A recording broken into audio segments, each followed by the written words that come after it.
Ladies and gentlemen, boys and ghouls, introducing the man, the myth, the legend himself, the one who says boo before entering every room, the one and only J.L. Warren.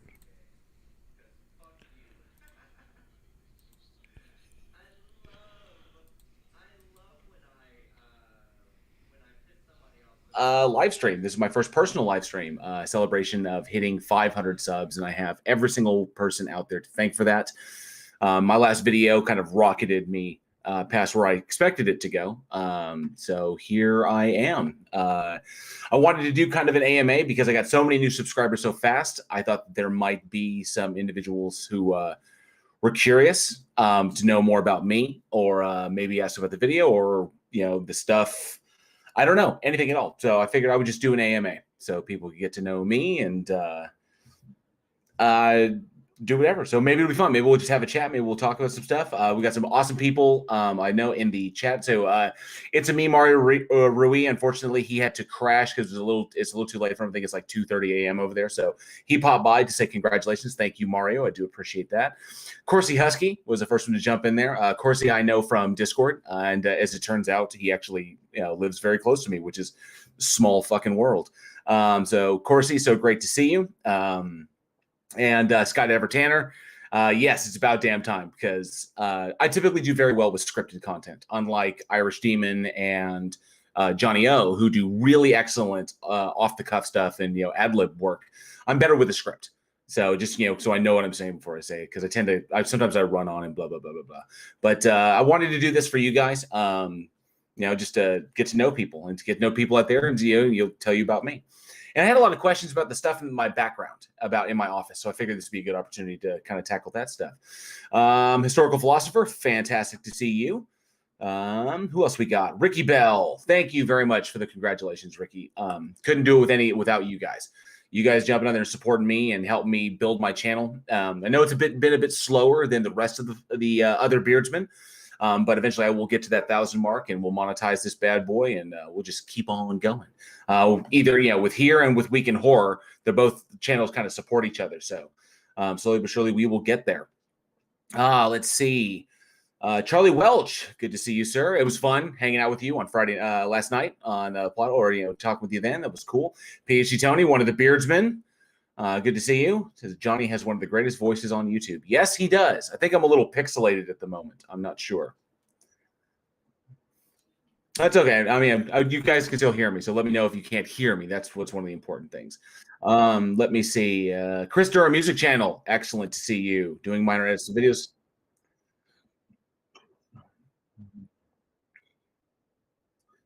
Awesome. Let's see. Before I answer that real quick, I'll just run it down real quick. Chris Durham Music Channel, thank you so much for the congrats. Appreciate you seeing here. Marcus Dresden. Yes, this is my office. Basic Trigonometry. Me and UFC. Thank you for coming out, though. Caesar Tejada, appreciate to see you. Maximal's personal profile.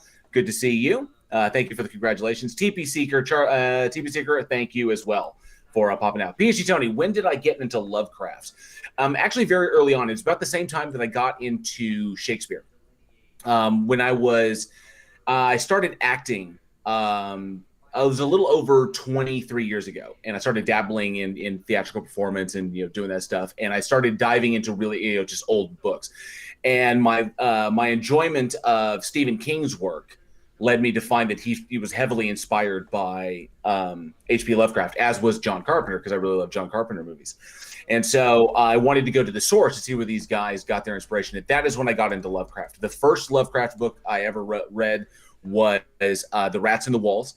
And it just unnerved me because it hit me in a way, and especially the way he speaks. Because at the time I was getting to Shakespeare, and whereas Shakespeare was Elizabethan, that kind of Victorian era speech really spoke to me. And HP had it kind of like myself. He kind of like went on. He was very heavily descriptive, and sometimes he even kind of made up words that were really, really interesting. And I loved diving into it because I could kind of immerse myself in the character's journey. So it was about a little over 20 years ago that I really got into it, and I've been into it ever since. So Rats in the Walls led to the Cthulhu mythos, and then that led on to discovering other authors like Richard Chambers. So it's been kind of about half my life I've been digging into it. Let's see here. Next question comes from Charlie Oh. Welch. It says, "What does JL stand for? Jason Lover, Japanese liver, just lying." Jupiter Libosome. There you go. Oh, dang. Mondrian was doing the camera work for a second. Chris Durham, that was funny. But yeah, it was just sometimes the camera stuff just doesn't work out. Thank you, Corsi. I hope I'll be at 1,000 soon enough. Let's see. What does JL stand for? JL stands for Jared. That's my first name, and L is my middle name. Is L. Jared. Yeah. So Jared. That's my name. So, but I just shortened it to JL because it just seemed to flow better. And the reason I chose JL was not really because of H.P. Lovecraft, although I've had some friends bring that up to me before. I chose JL because it seemed to look better aesthetically on the horror novella I wrote. So I did write a Lovecraftian inspired horror novella. It's about 9 short stories. I've sent copies to Johnny. I sent a copy to Johnny. I sent a copy to PhD Tony. It's a little too extreme for Irish Demon. I don't think he can really get past. I think the vocabulary is a little too heavy for him. So not enough dick and fart jokes. So I wanted to send it to him. So I sent it to these guys. And when I was writing it, I was trying to decide how do I want my name? Do I want to go with just Jared Warren, or do I want to do a pseudonym? JL Warren just seemed to look better on the page. So it really was an aesthetic choice. And then I kind of fell in love with it. So I just kept using it on my YouTube channel. I chose it for my YouTube channel because I'm terrible at coming up with names. So I was like, screw it. My name sounds fine. So it's JL Warren. That'll be good. Shane Summers says JL sounds like a bat. It sounds bad, like an old timey gunslinger. Fuck yeah. I'll take that any day. Dig it. Oh, Charlie Wood says you shortened it because of Subway, and you know it. Well, I didn't shorten it because of Sure Subway. did I give a was whole new embarrassed. meaning to the phrase "Subway eat fresh." That dude was an insult to Jared's everywhere. The only benefit was is I have an O in my name, and that guy had an E, so I can separate it that way. Let's see. I'm just gonna keep calling you Warren. Warren, you can call me Warren. All of my coaches and a lot of authority figures used to call me Warren all the time. And I tell you that there is an author in my field called J.L. Smelly. Well, that's what they used to call me back in high school. No, I kid, but that's cool. I'll have to check that out. That's neat. Kevin Ball says, sounds like it'd be no good to me because I don't like trying to work out big words. Yeah, I apologize. I wanted to keep it in the vein of the kind of cosmic horror and weird fiction. So it doesn't go like absolute hardcore horror. There is a lot of horror elements in it, but I also wanted weird fiction and I wanted weird drama. So in the vein of cosmic horror and stuff. And so it kind of dances all over the genres. I focused some stories on what made me very, very what personally makes me afraid. But I explored all. There's a whole bunch of things in my head. I wanted to explore them all. I'm currently working on a second one as well. So hopefully there will be a follow-up to the Beach Bay Chronicles. So hopefully one day. It's a slow going because I have a lot of writing projects on my plate at the moment. But yeah, my vocabulary tends to be a little bit large, especially when I'm writing. Yeah. Bob Nodell's Gyroscope, thank you so much for yes, thank you for the congrats and hitting 500. I couldn't have done it without any of you guys. Alien X Gaming, welcome to the chat. Appreciate seeing you here. So yeah, just to fill people in who may have showed up here in a few minutes, the last few minutes. NANA, another one of my fantastic patrons over at Week in Horror. Thank you so much. But yeah, I'm basically doing an AMA. Just ask me anything. I know that my life is pretty much an open book, as far as it goes. I'm pretty open on everything about myself, just short of doxing myself. But other than that, just kind of a chance to get to know me or ask me anything. If it's it's about the stuff in my office or the stuff. Maybe my atheist stuff or, whatever, or movies, we got the Week in Horror podcast, all the kind of things that I do, maybe my job, I'm a maintenance technician.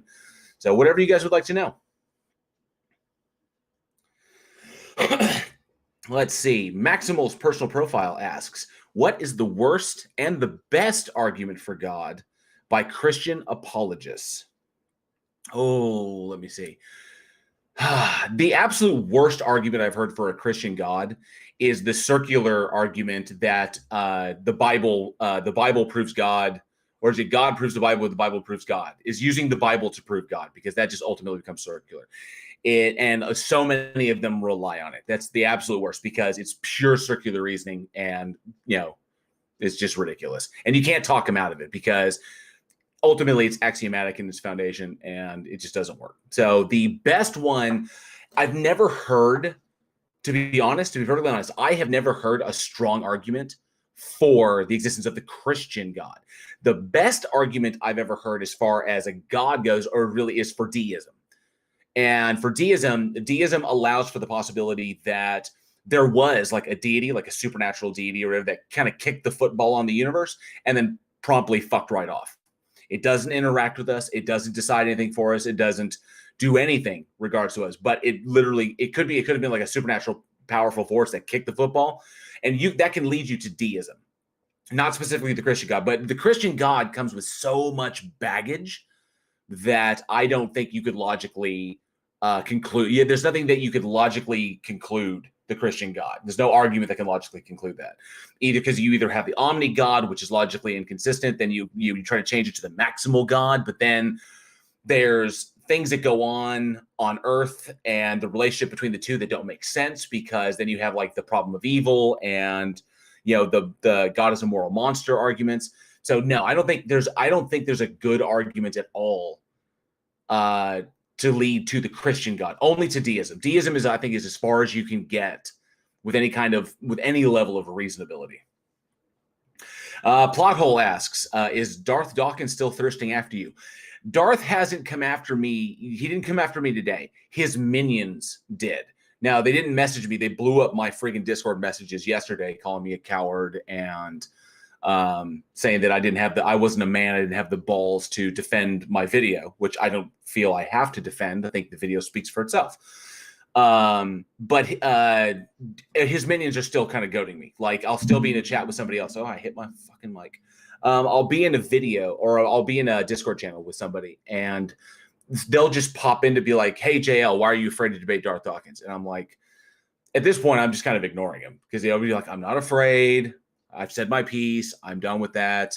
If I do debate Darth, it will not be on Discord. It will most likely be on the plot hole. And it would take a lot, because there's a video out there that he came after me and I was unable to talk to him. I was in the Discord, but I was only listening.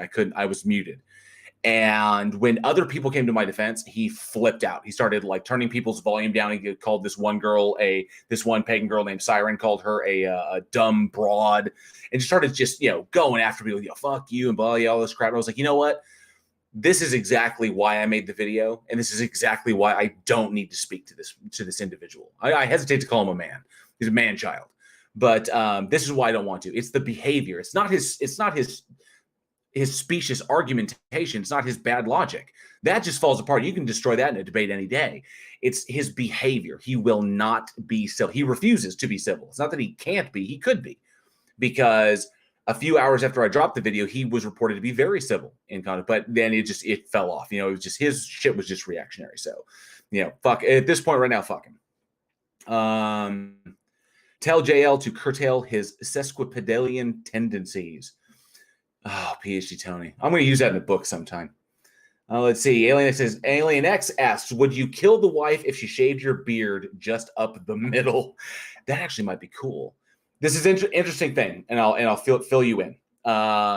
So my beard grows really, really strong on the sides here, like a lot of this, but here in the middle, it's not great. It's either slow going or it just stopped. But here on the sides, it's really good. So if she shaved it like right at the middle, I would have like a big, like two long things that hang down. Maybe I could braid them or something.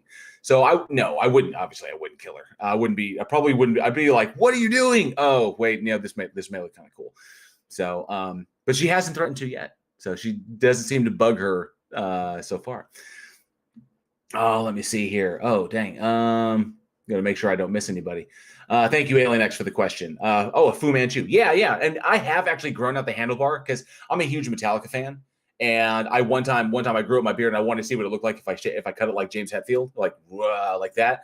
And it looked really, really stupid. So then I cut it on the sides. and then I just left the kind of handlebar. And I went with that for a couple of days. People kept looking at me weird, and I was self-conscious, because I used to be a really, really fat guy. So I was like, you know what, I'm not going to do this anymore. So I cleaned it up.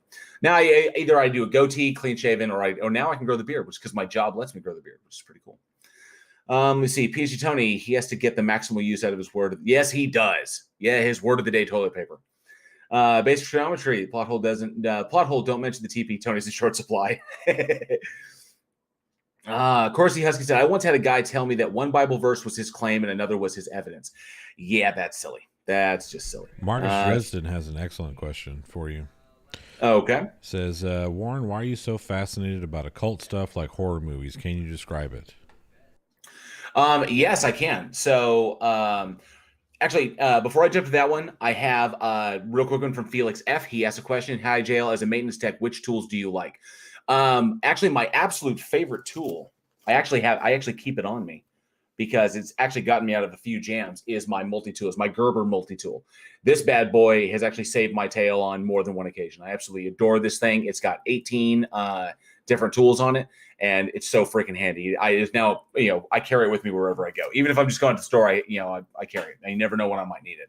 I do love my multi-tool, and I love my Impact. I love my Milwaukee because that thing is just amazing. I love Milwaukee tools, are my favorite. So, but my Impact and my multi-tool, I can pretty much get anything done with that. Yeah, pretty much. Let's see, geometry, just like that. Thank you, Catnip, for the congratulations. A spirit level for sure in his tool belt. No, but I do keep an EMF. Where was that question? That question was from Johnny. Where did that go? That was Marcus Dresden, but before we get there, Hugh Jarvis wants to know, do you have hemorrhoids? No, I do not have hemorrhoids. So, yeah, Marcus Dresden says... No, I don't have hemorrhoids. Warren, why are you so fascinated about occult stuff like horror movies, and can you describe it? Yes. So I've always dug horror films because horror films are scary.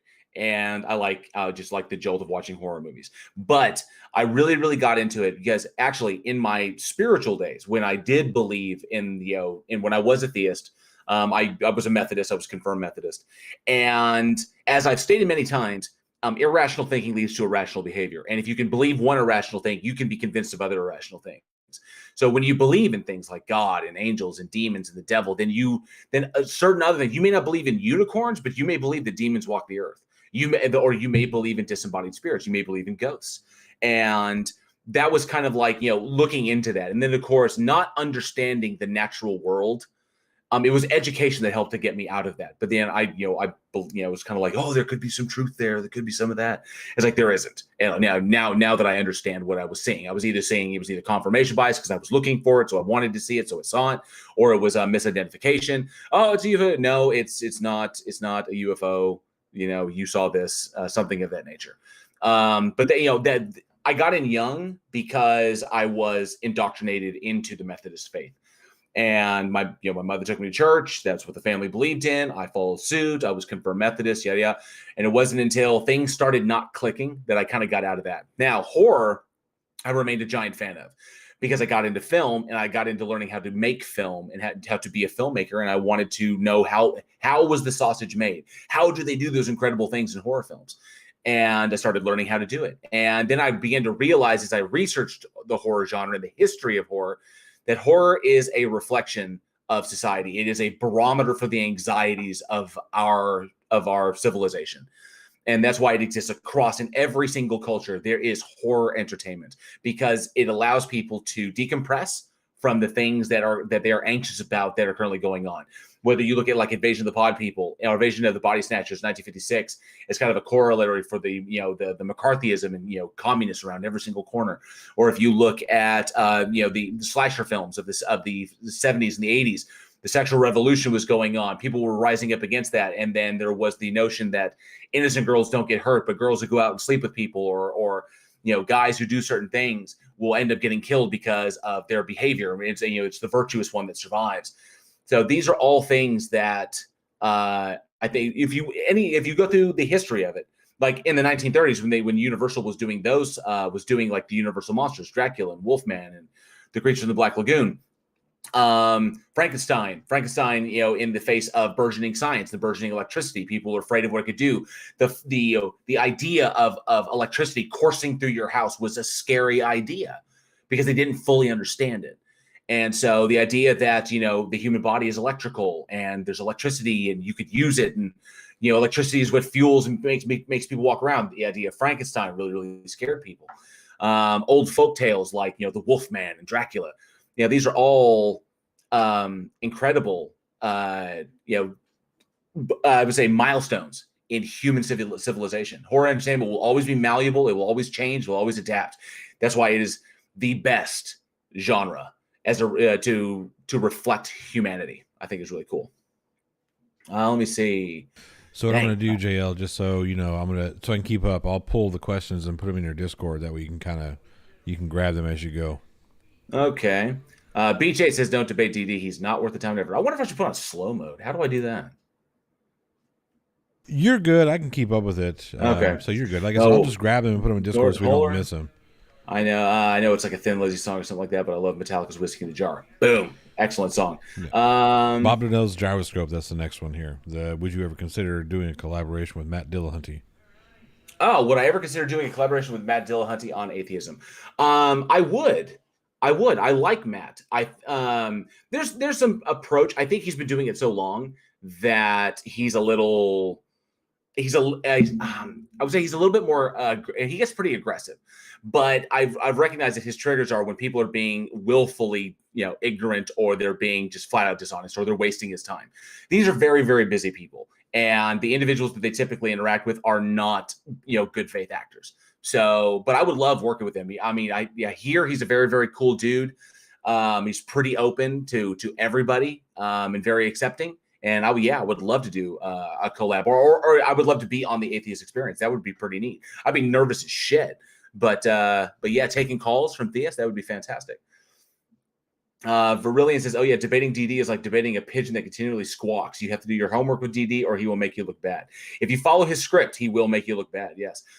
Free Jemmy says, "Hey JL, how them ghosts doing? Not around here, but they could be somewhere." And I don't know. Lucky, I don't know if DD's in the chat yet. Merrick, let me see here. He put them. How's the ghost doing? Yeah, let me see. Is DD here? Which Metallica album is the best in my opinion? My absolute favorite is Master of Puppets. That's my number one. That's will always go back to that one. Battery, Master of Puppets.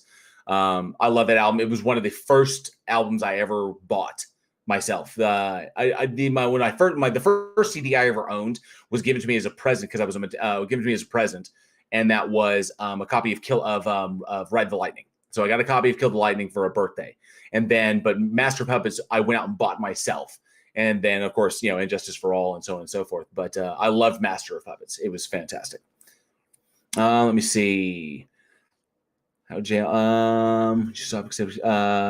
you stop Clive Wells?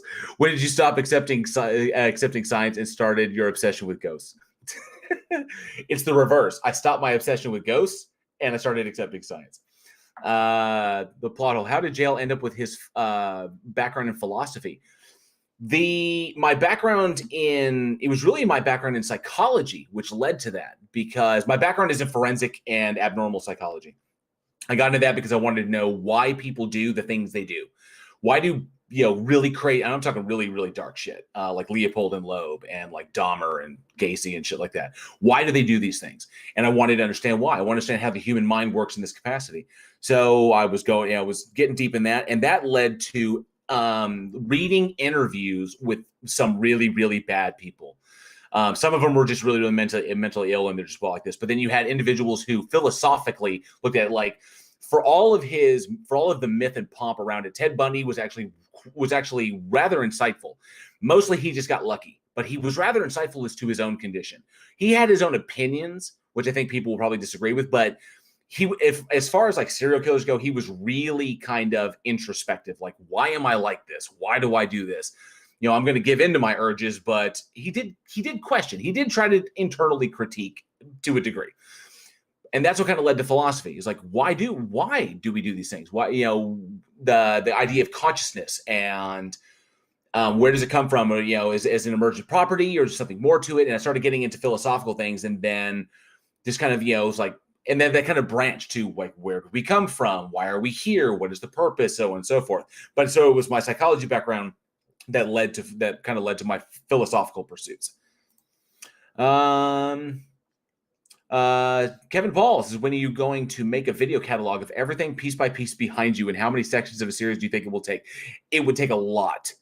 I can give you because I can tell you this. I'll tell you this right up. I can't really move the camera, but the glass cases, this one and this one, the glass cases on the right and the left, and on top, and you can see on top of them as well. Those hold the dragon figures, because I love dragons. I love their color. I love the shape. I just the asymmetry of them. I just love dragons. And I have, since I was little. And the dragons I've collected come from around the world. So I've got dragons from China, from Africa, from all over Asia and Europe, South America. I've got all kinds of cool stuff. And I have dragons that people have made for me in there. I've got some custom ones that people made up for me, so which is pretty cool. And then of course, you see the one sheets that I have for movies. So that was when I saw the Thing remake, when I did press for that film. I've got some action figures, some limited edition action figures that I dig. Just I don't collect the whole bunch. It's just ones that I like. A bunch of autographs all over HP right there to remind me to keep writing. And of course, I actually have a shit ton of stuff that is not hung up. So like this space right here underneath Prince of Darkness, that's actually I have a Christine one sheet that's going to go in there, same size. But yeah, I've got Kane Hodder, Robert Englund, Norman Reedus, the actors that I really, really enjoy. Oh, I got Todd McFarlane up there on Spawn up there above the middle one. So if I did a full thing about everything that's in this room, that would take a long time. Maybe 5, 6 different series if I kept them short. So be kind of neat. That would be fun. That's a good idea. I may have to consider that. Let me see here. Okay, Lucky Seven says, why do you hate Baby Jesus? I don't hate Baby Jesus. Baby Jesus, like you're thinking of it, I don't think existed. Was there an itinerant rabbi in Jerusalem at the time named Yeshua? Probably. That was actually a pretty common name at the time. Was there? I mean, the Jews pretty much didn't like because he was heretical.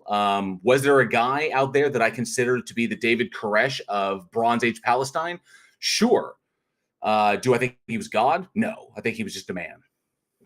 Let me see. PhD Tony says, does JL consider Lovecraft's work to be a response to the concepts of general relativity and the growing understanding of the scale of the universe? I don't, actually. I think Lovecraft's work was a response to the really sad, the sad kind of state of his existence. He was a sickly kid. He was kind of ostracized. He had kind of an unstable home life, and it was just there was a lot of emotional turmoil within the kid that he didn't really get to express, especially in that time period.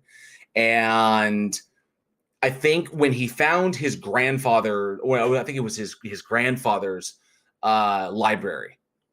And he started to read. That's where he kind of dived in. It was all like weird fiction and really, really strange old stuff. When he found his grandfather's library, it kind of like gave him an outlet. And because he was a bit of a shut-in, he was a bit of a recluse. He didn't like going out. He was a pale guy. He was, kind of, and he wasn't really emotional. I would say he wasn't really socially adept. I mean, there are letters and letters of where, because HP preferred to write. He preferred to correspond with people via letter. And he didn't really go out that much. And I think because he was so afraid of, it wasn't agoraphobic, but I would say he was borderline. And because of that, it led to his kind of paranoia, and it led to his xenophobia, and sadly it led to a lot of his racism. He just, from what he was witnessing kind of from his room. I know he left Rhode Island for a little bit, and that really didn't work out. It was good at first because he needed to get the hell out of Rhode Island. And he did for a bit, but then things went sour. He went back, and it's just, I think his work was just the product of, it was just the outlet for a person who just kind of had a really sad and dismal life. Considering he didn't make a goddamn penny on virtually anything that he wrote, which was sad. And, he didn't really blossom until after his death, which is a shame. But yeah, I think his fascination with that, with things bigger than the world that he saw, he didn't like the world that he saw. So he wanted to imagine things grander. And definitely much darker and stuff like that. But Let's see. Maximum best atheist channel on YouTube. Oh, there's so many. I think the best atheist channel on YouTube that I found has been Rationality Rules, and some people may find that to be a little bit controversial to say, because there was some controversy around RR some time ago. But that is since corrected. We move on, we learn, we correct we learn from our mistakes, and we correct our positions. Because one, he doesn't talk past the listener, and he doesn't assume that the listener will like elevate themselves to his standard. So he definitely brings it down. And I love the way he speaks. He's very cordial. He's very direct, and he doesn't try to sound smart or overly done. And he's always willing to go back over past topics in order to ensure that people can follow along with what he's talking about. I think he's one of the best atheist content creators out there. The most entertaining, however, is the Atheist Experience, because Matt Dillahunty is fucking hilarious, especially when he hangs up on people. It's funny as hell. Let's see. PH Tony says, apparently gratuitous insults are needed. So the plot hole, please tell Jail I can give him tutorials in quantum mechanics if he wants to sound less like a flirt. Sure, why not? J.R. Clark's, what does the zombie subgenre of horror reflect with humanity, and can it be updated to fit with modern or future standards of society? I actually think it does. Originally, zombies come from, the idea of a zombie comes from Haiti. It's a person it has no control. It's being controlled by a Bokor or a witch doctor, and that's where the idea of the zombie comes from. But the zombie terminology was, and if you notice, Night of the Living Dead, which is the first real 1968 first real zombie film. Night of the Living Dead, they didn't call them zombies. They called them oh shit, my brain fart. But they didn't call them zombies. Ghouls. Ghouls. Thank you very much. The idea, and of course, if you go back even further in history, there is a monster that kind of fits the zombie idea called a Draug, which I think is from Norway. And the idea in Romero's head was that zombies were the undead, what they were, because they're single-minded. They only wish to consume. And he always had a societal kind of bend on it. The hero of the piece was Ben. He was a black man, and he was saving the white woman. This is 1968, so this was really really intense stuff. And of course, the undead are walking around, they're just consuming everything like that. That was society. The undead is society. That's what they're doing. And no matter what is going on in front of them or outside of it, or like people like on the fringes, like of course, like a black man and a white woman at the time. No matter what's going on, society will just roll on, and society is uncaring. It doesn't give a shit, and it will do what it's going to do. Okay, and fighting and what's important is the fight in the face of society. So that was kind of his thing about society. Then, as times went on and went into the 70s, zombies became a metaphor for consumerism, for just blindly gobbling up whatever is in front of you, whatever is just thrown in front of you. And so zombies became just the collective ideal of people marching to a singular tune. We could call Trumpers zombies. We could call any extremist group zombies, because they're all marching to one singular tune. They're all heading in one direction, and they will devour or destroy anything heading into the past. I think it is timeless in that respect, because that's kind of what humans do. We are pack animals, and we're not. Hopefully, we're not lemmings, but a lot of times people act like lemmings. So, and I think it can be updated to fit with today. I think it has in some respects. I think some people have touched on it. Zombies in the respect of how we view them nowadays. Mindless fixation on a singular target. I would say blind faith in a particular thing, and you see people giving up their wills to something else's will. I think if you, I mean, like the cult of the religious cult in Red State, in Kevin Smith's film Red State, all those people in that congregation had given up their will to the guy speaking, to Michael Parks' character. So you could technically call them zombies, because they had no will of their own, because he was commanding them. It's indicative. Let me see. Lindu at Speed, the plot hole. 1922 film, Hacks and Witchcraft Through the Ages. I think it's a question for you, Johnny. Possible, but I told them to at me or you with questions. So. Oh, okay. You know the 1922 film Hacks and Witchcraft of the Ages. That sounds so familiar, and most likely I have it in my database. I have not watched it recently though, so it's not clicking a bell. Thank you for putting that in there. When I go back, I'll pull that out and I'll check that out.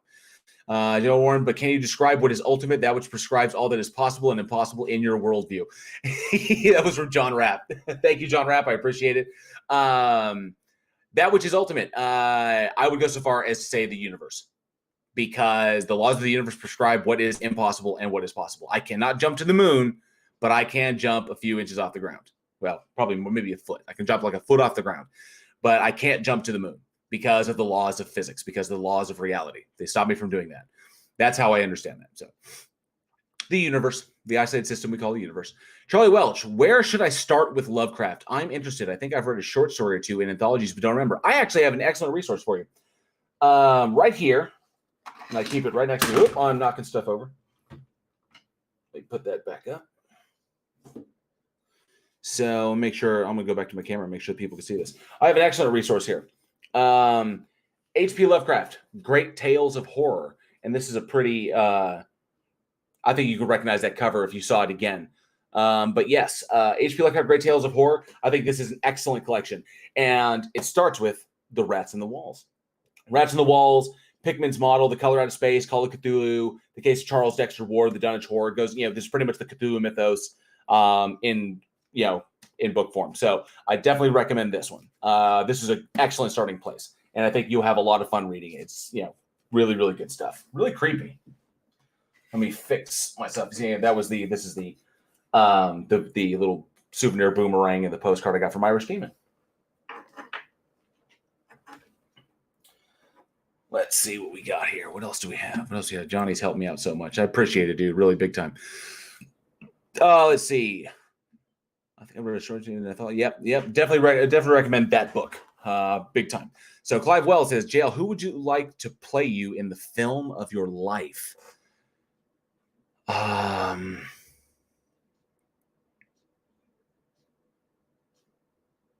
Pedro Pascal.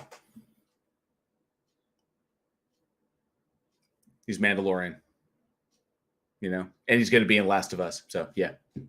Pedro Pascal. Stop it. Still is. It still is. Stop it. Oh, man. What am I thinking of? Lord, I honestly don't know. I can't think of an actor. Well, Charlie Welch has a couple of ideas. He said Denzel or Ellen DeGeneres. I'll go with Ellen DeGeneres. There you go. Oh, let's see. I have a book recommendation for JL, The Plot Hole. Do you know if he enjoys reading or prefers audiobooks? I actually prefer reading. I like to have the book in my hands. It's just, it's a tangible thing. JL, how exactly does quantum mechanics lead to the necessity of ghosts? It doesn't lead to the necessity of ghosts. I can't go through this explanation again. I was trying to explain that there is phenomena in the world that we either don't understand or we misidentify, and that uneducated individuals may be witnessing a natural phenomena that we don't necessarily understand or have misidentified as something else. They're seeing something, they're attributing it to a ghost. It's not a ghost, but like this. The reason quantum mechanics got into it is because of was it Feynman who said that anyone who says that they understand quantum mechanics doesn't understand quantum mechanics. That there's a lot of things in there that are not quantifiable. It's very, very weird. Like what we consider physics kind of breaks down at in quantum physics, quantum mechanics. So there's room for learning in quantum mechanics. There's room for understanding. Maybe there's something in a field that's not entirely fully fleshed out yet, that is still asking more questions. Who knows? That there's something in a field that may answer phenomena that we can't readily explain today. That's all I was positing. Unknowns for unknowns. That, it's an unknown thing, so maybe an area of study that still has some unknowns in it or some not quite understood things. Who knows? Maybe that. That's all I was trying to get across. I do not believe in ghosts. I think you just dug that hole deeper. Nicholas Oh, O son of a says bitch. Nickel 07 said Jack Black would rock the role of J.L. Warren. Jack Black. That would work. That would work. See, the plot hole. It's called The Origin of Consciousness and the Breakdown of the Bicameral Mind by Julian Jaynes on Audible, or I'd gift a hard copy if you like that. Oh, that's amazing. I'm assuming that is free, Jemmy. Could be Yes. Fry, but free Jemmy. Okay. That'd be awesome. Yes, I would love to read that. Origin of Consciousness and the Breakdown of the Bicameral Mind. That sounds very interesting. Julian Jaynes. I'll have to look that up. Appreciate that. Thank you so much. Gary Stewart is daft question, please. Does anyone know what the BC time was when it changed to AC, please? Thanks. The BC time. I was talking about this. The switch from. Okay, so when I was growing up, when I was young, it was always referred to as BC and AC, like before Christ and after Christ. But I know this, Wrong. Anno Domini. Anno AD, BC and AD, Anno Domini. So, maybe I'm not BC time when it was changed to AC. Is he talking about BCE to ACE? Perhaps. Yeah, that's actually really, really interesting. That is a good question because I'm not sure. I know it was relatively recent. Okay, so BCE is before Common Era, and BCE before the Common Era, and CE to mean Common Era. Though it is possible to reinterpret the abbreviations as Christian Era. Okay, so before and after Common Era. After Common Era, before Common Era. Okay, so I do not know what the line of demarcation is in that. Let me see. 1 BC to 1 AD. There was never a year zero. So it went from 1 BCE to 1 AD. To 1 ACE. So BCE and ACE, and it pretty much went 1 to 1. So I'm assuming we're in 2021. You go back 2021 years, and you'll be at the year before that would be 1 BCE. If I'm understanding that correctly. PhD Tony will probably whip me tomorrow if I describe that incorrectly. But either I'm going to learn something or I'm not going to learn something. So Clive and PhD Tony both are saying it's just Common Era, not just Common Era, yeah. So it's CE. CE, not ACE. Okay, because what I was looking at online, because I Googled it real quick, what I was looking at online was saying ACE, after Common Era. So before and after Common Era. So I don't know. Cool. It's an excellent question. I actually did not have that knowledge readily available. So I appreciate that. Thank you. What else is there? Plot hole, worth it. Yeah, there's a song. There's also a song by Monster Magnet using parts of it. I don't know where that came out. That was from Lindu. I think that was in reference to the movie that they asked. Okay, cool. Movie. Who doesn't understand? Feynman's quote is specific to the... Clive Wells says, who doesn't understand? Feynman's quote is specific to the weirdness of quantum mechanics, not that we do not know or how to use it or work out. You know what? He's right. He's absolutely right. The weirdness of QM.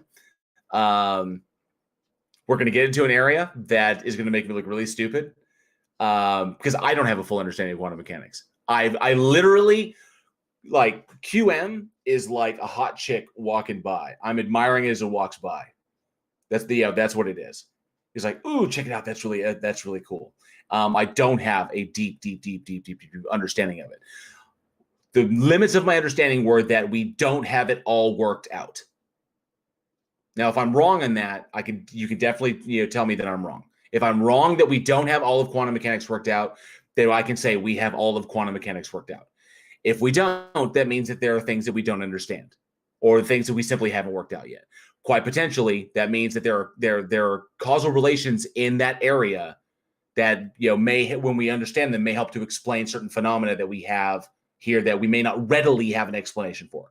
That was something that we may pass off as coincidence or luck or whatever, may have something, some other thing. I don't know. That's the whole point. I can't wait to get more information. Let me see. Bob Nadal Gyroscope. JL, could PhD Tony play you in the movie? Yes, he fucking can. Yes, he fucking can. Let's see the plot. If I were to gift a copy of the book, do you know of a P.O. box address? I can get him my information. He just has to hit me up on Discord. Let's see. Apologies. Gary Stewart says, apologies, J.L. Warren. Indeed, the time before Christ and after Christ. Was just curious what the time before Christ was. Many thanks. Oh, so BC, I'm assuming. See, wow, this whole dang. So let's scroll down to the bottom of the chat. Dates are given as BCE or CE.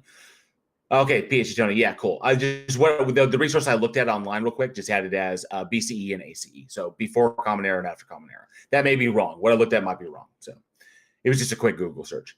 Basic Trigonometry says, step away from the QM, especially when there's a Clive Wells in chat. Goddamn straight. He could probably teach me a great deal about it, which I think would be cool. Charlie Welch, I think if we had it all worked out, we would be interstellar. You never know. Possibly. Say, PhD Tony, nail it every time. Yes, PhD Tony is absolutely amazing. Also, one of my esteemed patrons over at Week in Horror. The dude is a wealth of sleepy knowledge. See, Marcus Dresden, if you listen to it, you'd remember it. Nickel. Oh, Nickel's up in here. Oh, hey, there's probably a bunch of people there. Lindu at Speed, thank you so much for coming by. John Rapp, we gave you the John Rapp welcome. Lucky Seven Wolfen, good to see you. Who else is up in this? Virillion. Kevin Smith would work. Oh, Kevin Smith. Oh, I don't know. He's maybe Kevin Smith, but Kevin Smith, he's one of my favorite directors. Who else we have? Andreas Eld. Good to see you from Sweden, all the way from Sweden. Fucking awesome. Oh, let's see. And Commander Darklight. So good to see you, Chief. John Rapp, does that make the Friday the 13th movie zombie movies? Aha! That's an interesting question. I know you're asking John Rapp, but and Clive, Clive Wells, Web Bard, good to see you. No, Jason Voorhees is not a zombie. Jason Voorhees is a revenant. And let's see. Clive Wells says he does teach several quantum mechanics courses. I may have to pick your brain to get myself out of the impossibly deep fucking hole I seem to have dug myself into. That'll never happen. Clive Wells will help me make it happen. Clive Wells can solve this problem. I don't know if there's enough rope, though. Cindy Johnson asks, how is there an aftershock today from an earthquake from 2011? I actually can't answer that. I don't know. I'm not a seismologist. PhD Tony can. PhD Tony is in the chat. He definitely could answer that.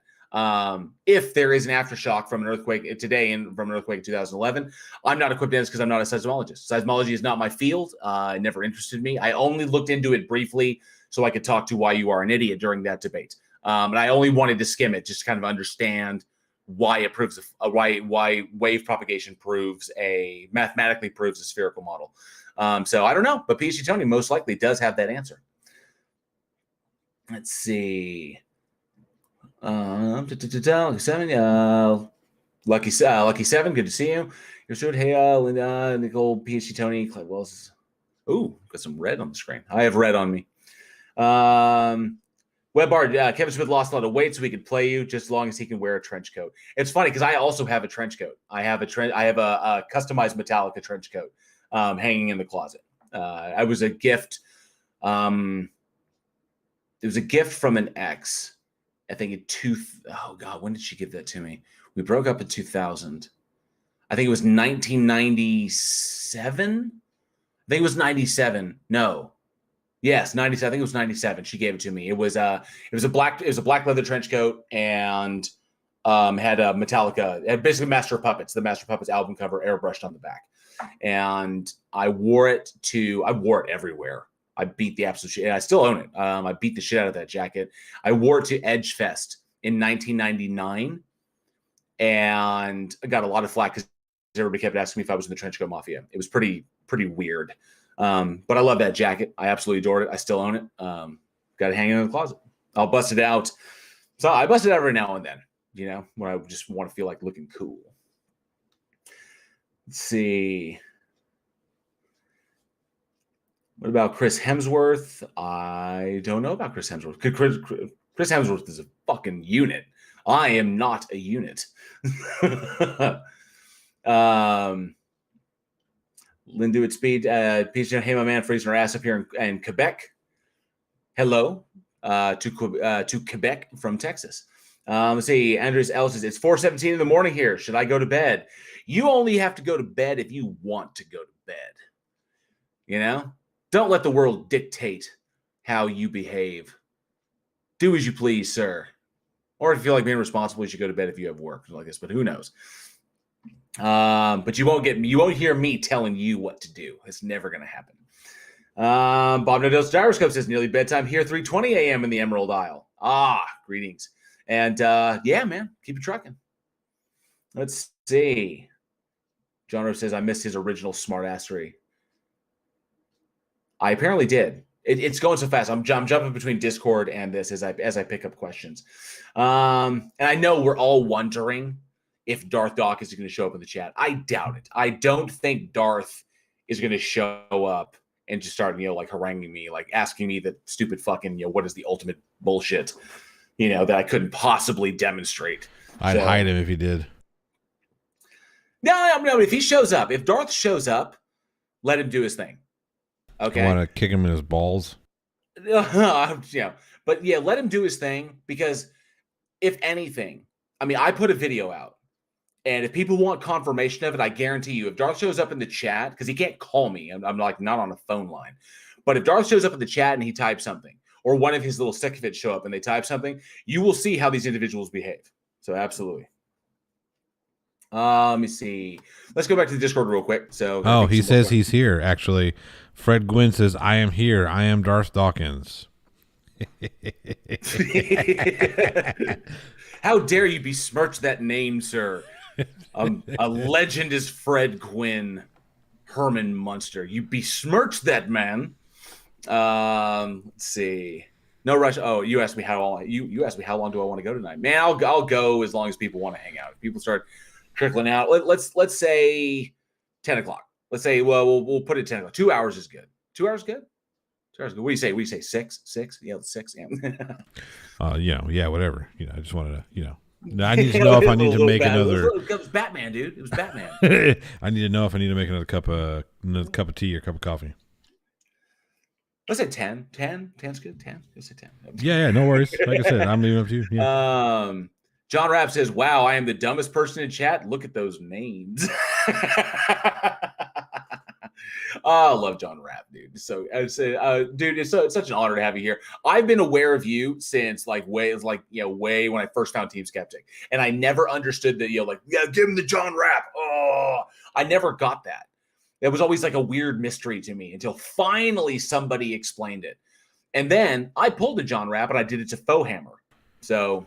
All right, really quick. Do you want me to field these Fred Gwynn questions, because he's starting to ask a lot of stupid Darth Dawkins type bullshit? Well, let me see what you got in here, because if it's all pretty much the same. Let me see. Let me go through real quick. Math Pig, so good to see you. I arrived. You're talking about Metallica. You trying to make me fall in love? If I can, baby. That's what it's about.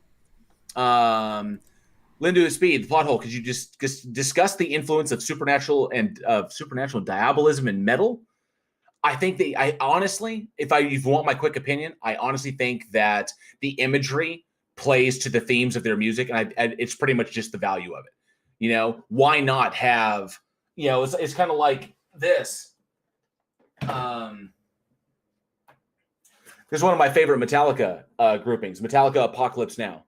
So it was it's a compilation. It's a 4-disc compilation of a bunch of behind the scenes stuff, a bunch of, unreleased recordings.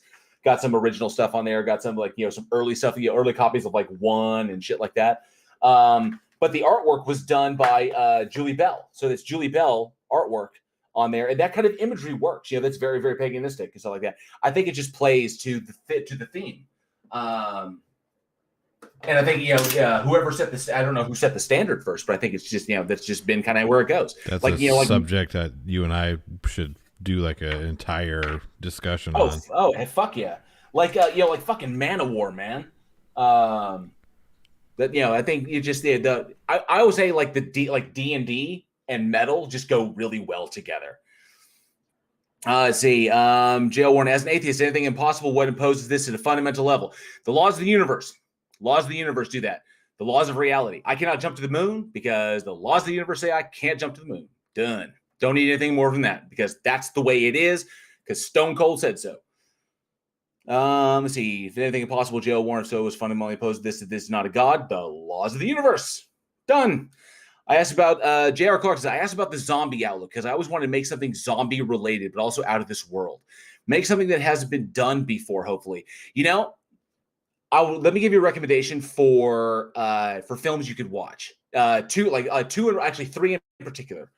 Now, you know, you've probably seen Train to Busan. Train to Busan was really, really good. But I'll give you two. So Wormwood Road of the Dead, I think would be is a really fun zombie flick with some different twists in it. I think are really, really cool.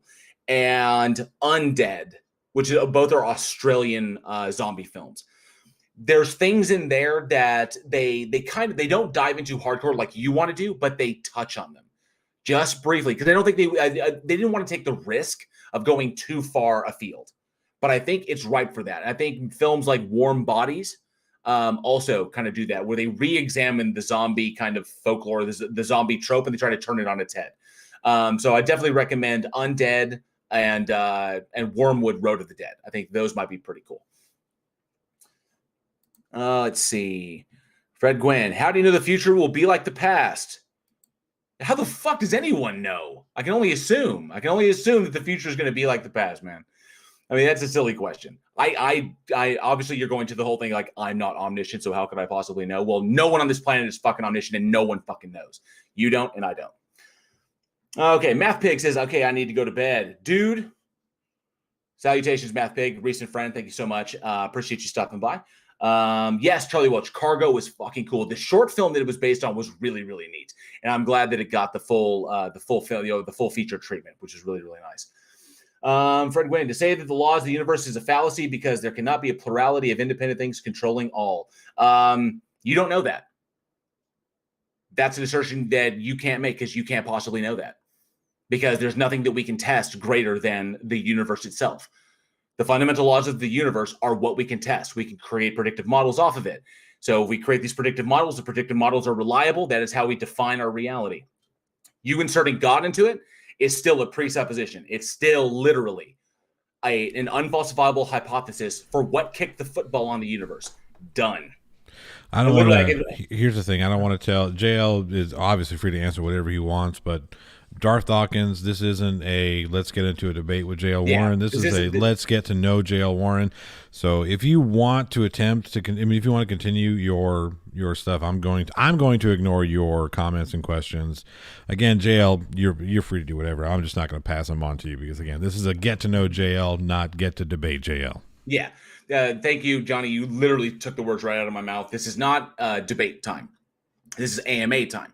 So if you want to know about me, or I hope you've got some answers like this, but I'm not here to debate your ass. If you even are Darth Dawkins and not one of his sycophants.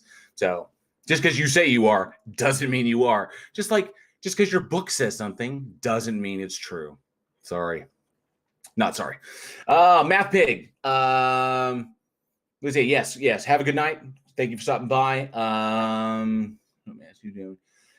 Plothole, may I ask, do you like any of the Monty Python films? Please, thanks. I think it was a question for me or for you. I'm not sure. Oh, they tagged you. So yeah, I here's love the Monty thing. Python. I got to say, Gary Stewart, you are one of the most polite people on the internet, and I hope that you continue to be that way because it is refreshing, and I appreciate it. Yes, I fucking love Monty Python. Everything back to Flying Circus. I loved everything they did. John Cleese was my favorite of the group, followed very quickly by Michael Palin. And I loved everything that they did. It was just absolutely fantastic. To see a troupe of actors a troupe of comedians be able to do that stuff. My favorite Flying Circus sketch is the Dead Parrot. So I actually performed that. I performed both deals in a showcase at school one time where I was both deals. I had to, go back and forth and do both of them. That was fun. Let me see. Fred Wynn says we don't. What is your point? Yeah, okay. Now you got PhD Tony's attention. I'm gonna let him chew your ass for a minute. Web Bard says, "What's your stupid comedy film you can just watch without paying attention?" Happy Gilmore every time. John Rapp says, I'm in Sydney, probably in your future. What do you want to know about it?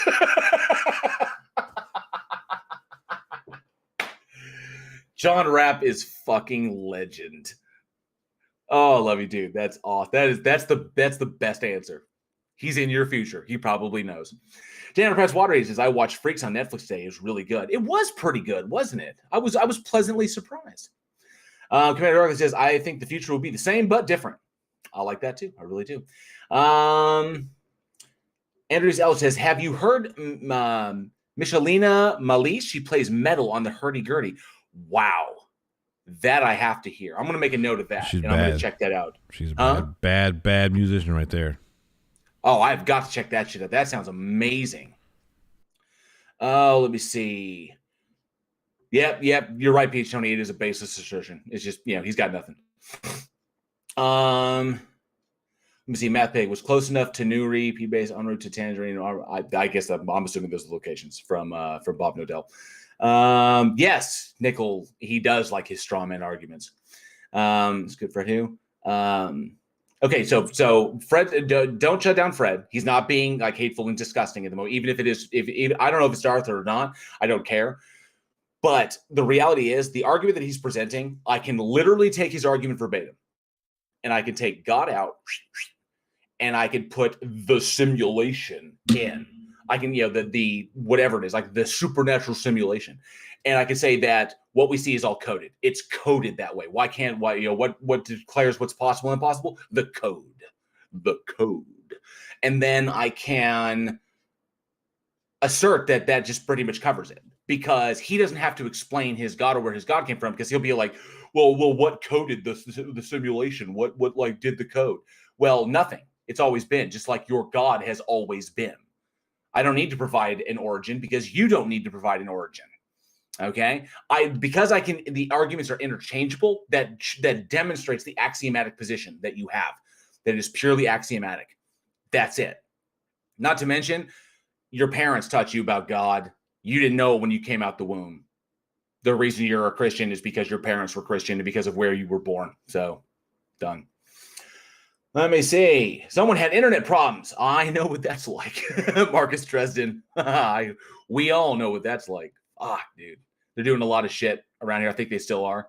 But I know that Plothole, Eugene, Alex were all getting just boned. Man, it sucked. Let me see. Gary Stewart, Chuck, you're making me blush. Aw. Oh, it's all thanks to how my parents brought me up. Thanks again for the kind words. Dude, Gary, you are amazing. You are awesome. I love how much I love seeing you in the chat. Yeah, all you guys. Yeah, Gary Stewart, you are one cool ass dude. Heat Shield says, "Hey, Hole." Hey, buddy, Casey, how you doing?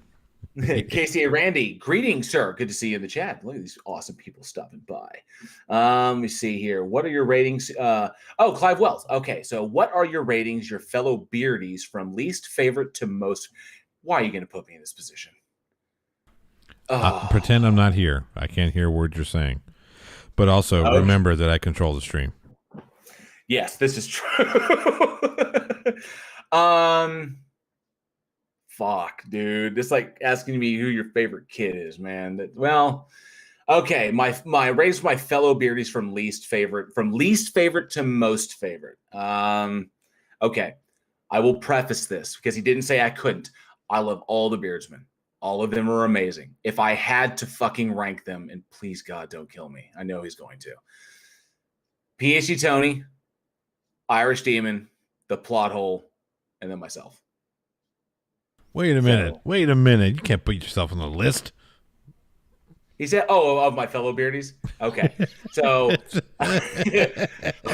in the order is PhD Tony, Irish Demon, and the Plot Hole. Now,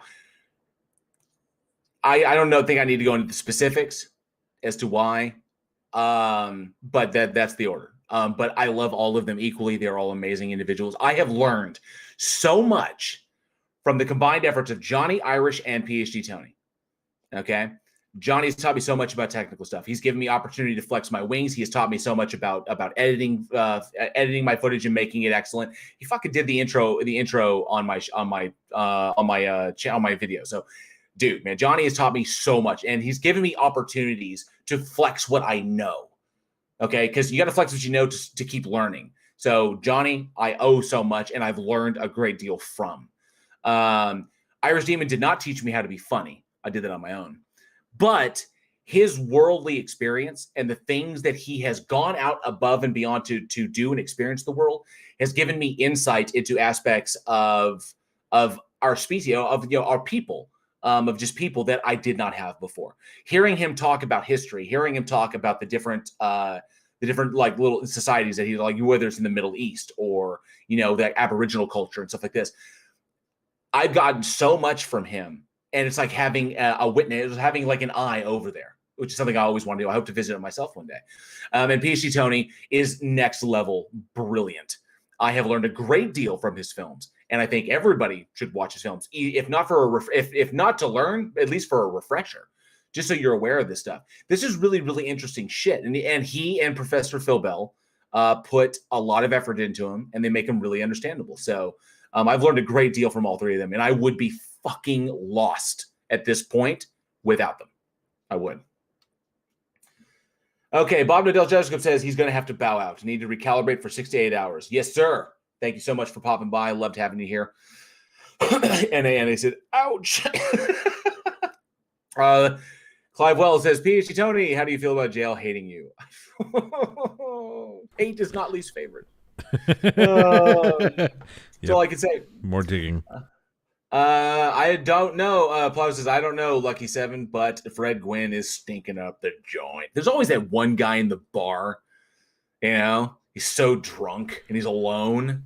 And anybody that gets within like 5 feet of him is just the trigger to get him to like wind up and just start going like a fucking broken Billy Bass. And he's always there. And he's always there. He has his own chair. Yep. Let's see here. Clive goes, I agree entirely, and I'm certainly the biggest nerd of the Beersman. You are the biggest nerd of the Beersman, and I fucking love it because nerds are awesome. Irish Demon teaches you how to be not funny. Exactly. That's the reverse there. Fred Demon teaches me a lot about hats, but that's about it. I hate Shield. That was awesome. Shane Summer, good to see you. Thank you for stopping by. How do I feel about Rob Zombie as a movie creator? I think that Rob Zombie gets in his own way, unfortunately, that he's extremely self-critical and he wants it to have a certain aesthetic, and he thinks that if he just beats himself over the head that he'll eventually get it there. Now, I love, and it's such a shame for a guy who has the background he has. If you ever watch the Joe Rogan interview with Rob Zombie, it's absolutely fantastic. He talks about growing up in New York in the 70s and kind of like the really seedy parts of town and just the things that he saw and kind of desensitized him to the world and, this crazy stuff. But his influence, that 70s New York, underground grindhouse tech, that whole kind of mentality, is what influenced him. That's where you get the influence for White Zombie. And of course, White Zombie, he knew that they sucked as a band, that they weren't very good, but they got fucking signed and people dug their shit. And then the whole thing is he wanted to be a filmmaker from the get-go, which is why his music videos all have that kind of vibe, and especially with his solo stuff. Now, House of a Thousand Corpses, I think, was just the raw, what was it? The raw sophomore, the raw sophomore kind of like expulsion of everything that he'd been building up over years. Everything he tried to say in his music videos, he finally got to say in a movie. And boom, it was House of a Thousand Corpses. Wham, there you go. I think he came into his own and had his best moment because the characters were established. Everybody knew it. There were a lot of people that enjoyed House of a Thousand. And Devil's Rejects was his best movie. That was his best. That was Rob Zombie at his best. No studio in his way. He gets to tell his own story. He gets to work with people that he knows and that he loves. Everybody trusts the script. Everybody trusts him. He trusts everybody else. That's how you make a fucking movie. And Devil's Rejects, in my opinion, was his best. His best studio film was the Halloween remake. The problem is, after that, Zombie got in his way. He doesn't like dealing with studios. He doesn't like dealing with shit that he can't quantify or he can't really that he can't control. That's why Sherry is the lead in virtually all of his movies, because he has that shorthand with his wife. His wife and him can communicate, but him communicating with large groups of people, especially on a film set, I've heard is very, very difficult. Like he kind of gets scattered. There's like too much going on all at once. He needs to be able to focus. And so he focuses on Sherry, and then Sherry does the rest, is the way I understand it. I think he gets in his way. I think he needs to trust more people and open himself up. He's got the creativity. He just won't let himself get there. I think he roadblocks his own success. Let's see. I kind of went off about that one. Yeah. So I love Rob Zombie. I honestly think he could do so much more. He's just got to trust his instincts. He's got to get out of his own way. A little deep. Do you wish you had kids? Charlie Welch, a little deep, but do you wish you had kids? I'm 41 next week and also never had them. I'm pretty much 80-20 okay with it. I'd actually say I'm probably 80-20 as well. I will not lie. I occasionally get the kind of pang of what it would be like to have a little me running around. And then I remember little me and I'm fucking terrified. But yeah, my wife is an amazing, amazing woman. Would be an amazing mother. It really, really would. I'll probably go a little bit deep on this one. So, do I wish I had kids? No. Occasionally I get that kind of pang. Yeah, but no, I don't wish I had kids. So on a personal, I got a couple you can borrow every now and again, whenever. I'll be the cool uncle. My brother can have kids, and I'll be the cool ass uncle that they hang out with, and he spoils them fucking rotten and gives them back to him. If my brother and I ever start speaking again. When I was younger, my mother told me that the only regret that she had with my brother and I was that she had us young, and she was not able to give us what we needed to have every advantage in life. And that was, I'm not saying that I'm crazy fucking genius gifted and shit, but in school I was ahead of the class. So much so that I was often bored and I acted out and it was troubling like this because my dad was a diesel mechanic for like 30-something years till he passed away, worked himself to death. He died at work. My mother was, when she had me, she was in college still. She hadn't even finished her degree yet. And then she had my brother 5 years later. And they just didn't have the money. We could live comfortably. We had a house. It's not like we bounced around. We lived comfortably. I got toys. I enjoy like this. But as far as like things like advanced education or advanced placement or like tutors and stuff like this, my mother could not afford these things. These were luxury items. So I enjoyed public school as much as anybody else, where I was often bored, got in trouble, acted out because, I was a kid. I was fucking bored. I remember I think I was in third grade, and I remember getting into it with another kid, fucking around, just, kids fucking around in, third grade. And the punishment was they took me out and they stuck me in the sixth graders room. So here I am. It's like, whoa, you imagine as a third grader, you're kind of like, whoa, it's like the sixth graders room. And I remember them giving me the sixth graders work and I had never been so enthralled in my life. I sat there and worked it all, and I don't think I finished it, but I remember just being enchanted by it, just at the desk, like boom, just working. And that was the problem. My mother told me that was her one regret. And I imagined myself having kids and looking at them and realizing, you say I had a kid, and the odds are the kid will be fine. But there's always a chance that the kid could be special needs, autistic, disabled. These things happen. Sometimes you just can't predict them sometimes. Or the kid would be gifted and would need that extra advantage. And what am I going to do? If I'm in that situation, what I'm going to do as a father, I'm going to sit there and I'm going to look at my kids and say, I'm so sorry I couldn't give you what you needed because I wasn't prepared or because I chose to have you, but I didn't know what could happen. Like I didn't plan for every eventuality. I know you can't plan for every eventuality, but you can plan for some.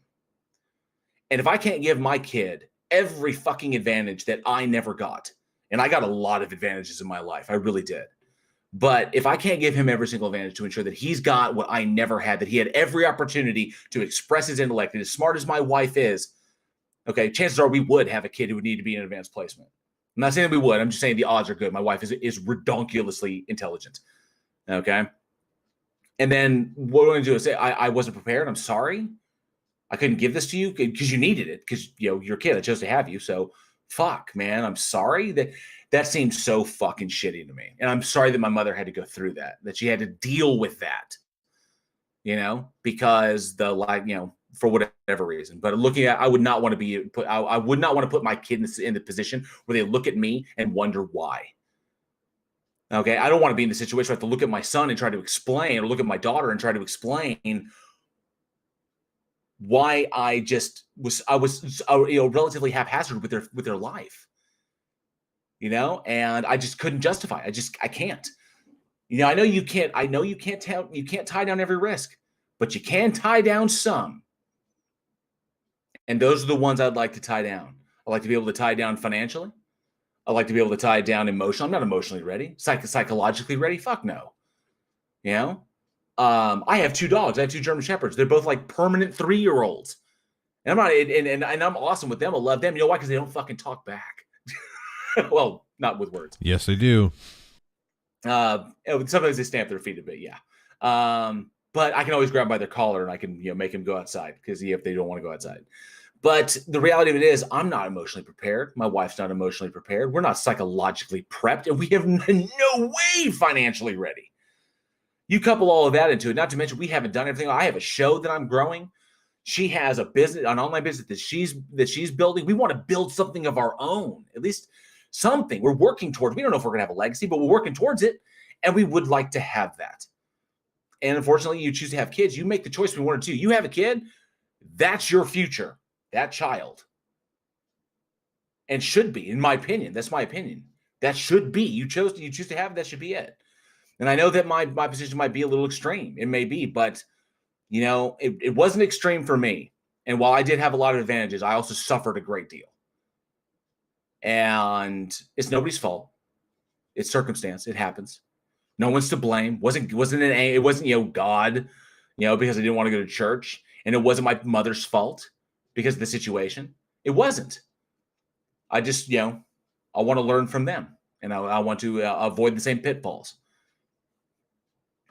So, man, I went a little far on that one, but that's pretty much it. Yeah, that's like that. If it changes, it may change in the future. I don't know. I don't know what the future will bring, but if I win the lottery, it'll definitely make it. Definitely help to make a decision easier. That was a little, but that's okay. Yeah, it was an excellent question. Thank you for asking. Let me see. What else we got? Jared Clark says, sorry for popping up so much, JL. I wanted to know, because of the topic of music and metal, how do you feel about The Who? It's a Mongolian. I've never heard The Who. And I have. Yes, you have. I have? I've played them for you before. It's not like the typical metal you expect. They have modified banjos. Oh, really? Yeah. They're really cool. I'll send you a couple links, but yeah. Yeah, I'll definitely check that out. I do like baby metal. I really do. I kind of dig on them. So they're pretty cool. Let me see. Positive is my best. Elaine, I wish Therion. Let's see. Ask him anything. What's the most embarrassing question possible? Bring it, Hugh Jars. Bring it. Happy birthday, Charlie Welch. Happy birthday next week, man. Happy birthday, man. Very cool. Happy early birthday. Sandy Johnson. Good to see you. Thank you for stopping by. Says, I like the nerd. The nerd is great. Age of the geek, baby. DD, hurry up and get Dancing Monkey. Lucky 7. Dance Monkey. Surf, yes. Demon does have the best hats. I played Rotting Christ is really good live. And Samael still puts out music. Very cool. Let's see. Oh no. Make you feel like a bad father. Absolutely not. You are an amazing dad. I'm just busting your balls, man. I'm just busting your balls. No, but I would like to state it. I'd like to state it. I know it's we're breaking eggs like this, but legitimately, even in your quietest moments, you're an amazing fucking dad. I have seen you with your little ones and how they respond to you. You're fucking amazing, dude. Those kids are lucky as fuck to have you as their dad. You will give them every opportunity. You will give them every opportunity to explore this world, to explore life, to get everything they can out of you. I don't believe for a second that you would stymie anything they have, and every question is valid. So, dude, man, they are beyond lucky to have a dad like you. They really, really are. Quit cutting onions, damn it. Let's see. Best thing about having kids that you can always put them back in their cage.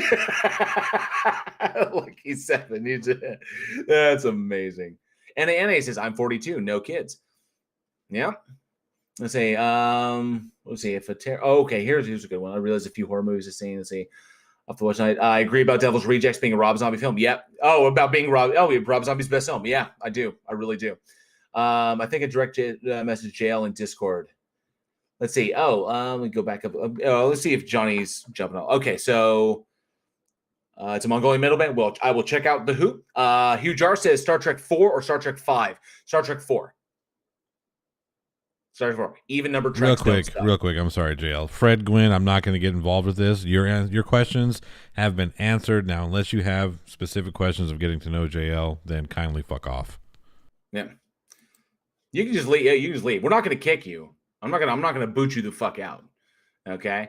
But this is not your audience. This is not your echo chamber. Okay. The individuals here are not interested in the things you have to say. If you're trying to proselytize someone, to evangelize somebody, you become hateful or disrespectful or disgusting in my chat, I will boot you the fuck to goddamn the moon. I will boot you to the fucking corners of the stratosphere. Whatever. Okay, if you are Darth Dawkins, let me straight up say this. If you are Darth Dawkins, if you legitimately are, the reason I did not engage with you, and I almost did, against the advice of many of my friends, I almost did. I was at work, I was muted, I was working with the electric saw, the Sawzall, and I was cutting drywall. And I couldn't talk at the time. I'm not gonna try and talk over my fucking power tools. You jumped in the chat. You jumped in there and started calling me out. Like, JL Warren, are you there? JL Warren, are you there? Maybe he's getting coffee. If you are DD, the way you treated Mr. Famous and the way you treated Siren, you called Siren a dumb broad. You were misogynistic to her. And you shut down and you told Mr. Famous to fuck off when these people simply came to my defense because you were acting creepy. That's why. That is why you do not have a fucking audience with me, if you are indeed Darth Dawkins. If he does listen to this, I don't know if he will, but that's why you don't have a fucking audience with me, because you can't be fucking civil. That's why. Because in real life, I'd smack you in your fucking mouth. That's why. All right? Be an adult. You're a grown-ass fucking man. Stop acting like a child just because you're on the goddamn internet. Who else do we have? Clive Wells says, if a terrorist took the other Beardies hostage, you were the negotiator at the other end of the phone, and he was going to kill one or all of them, or one of them. Well, he was going to kill one of them. Which would you choose? No proper answer equals all of them die. Trolley problem with the beardsman. I get to pull the lever.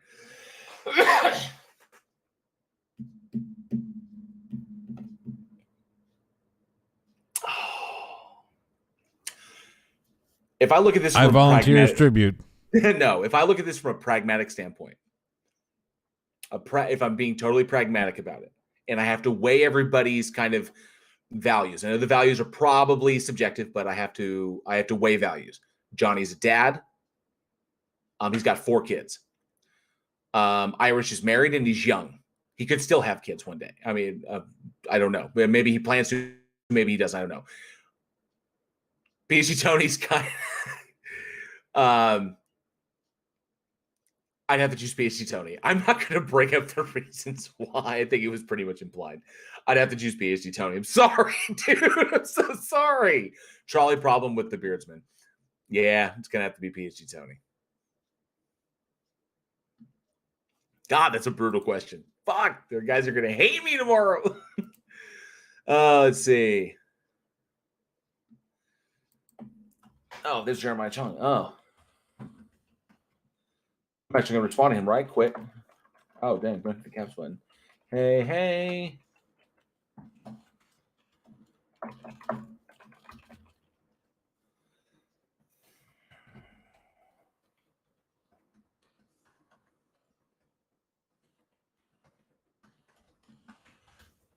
People really look at me like, what the fuck are you doing? I don't know what it is, but when you type, there's like this weird echo thing that happens. It's kind of cool. It's kind of a cool sound effect.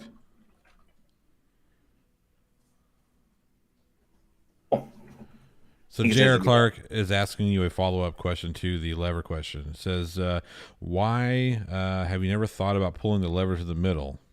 Heard it's the third ultimatum. Well, I'm in the trolley problem? I guess.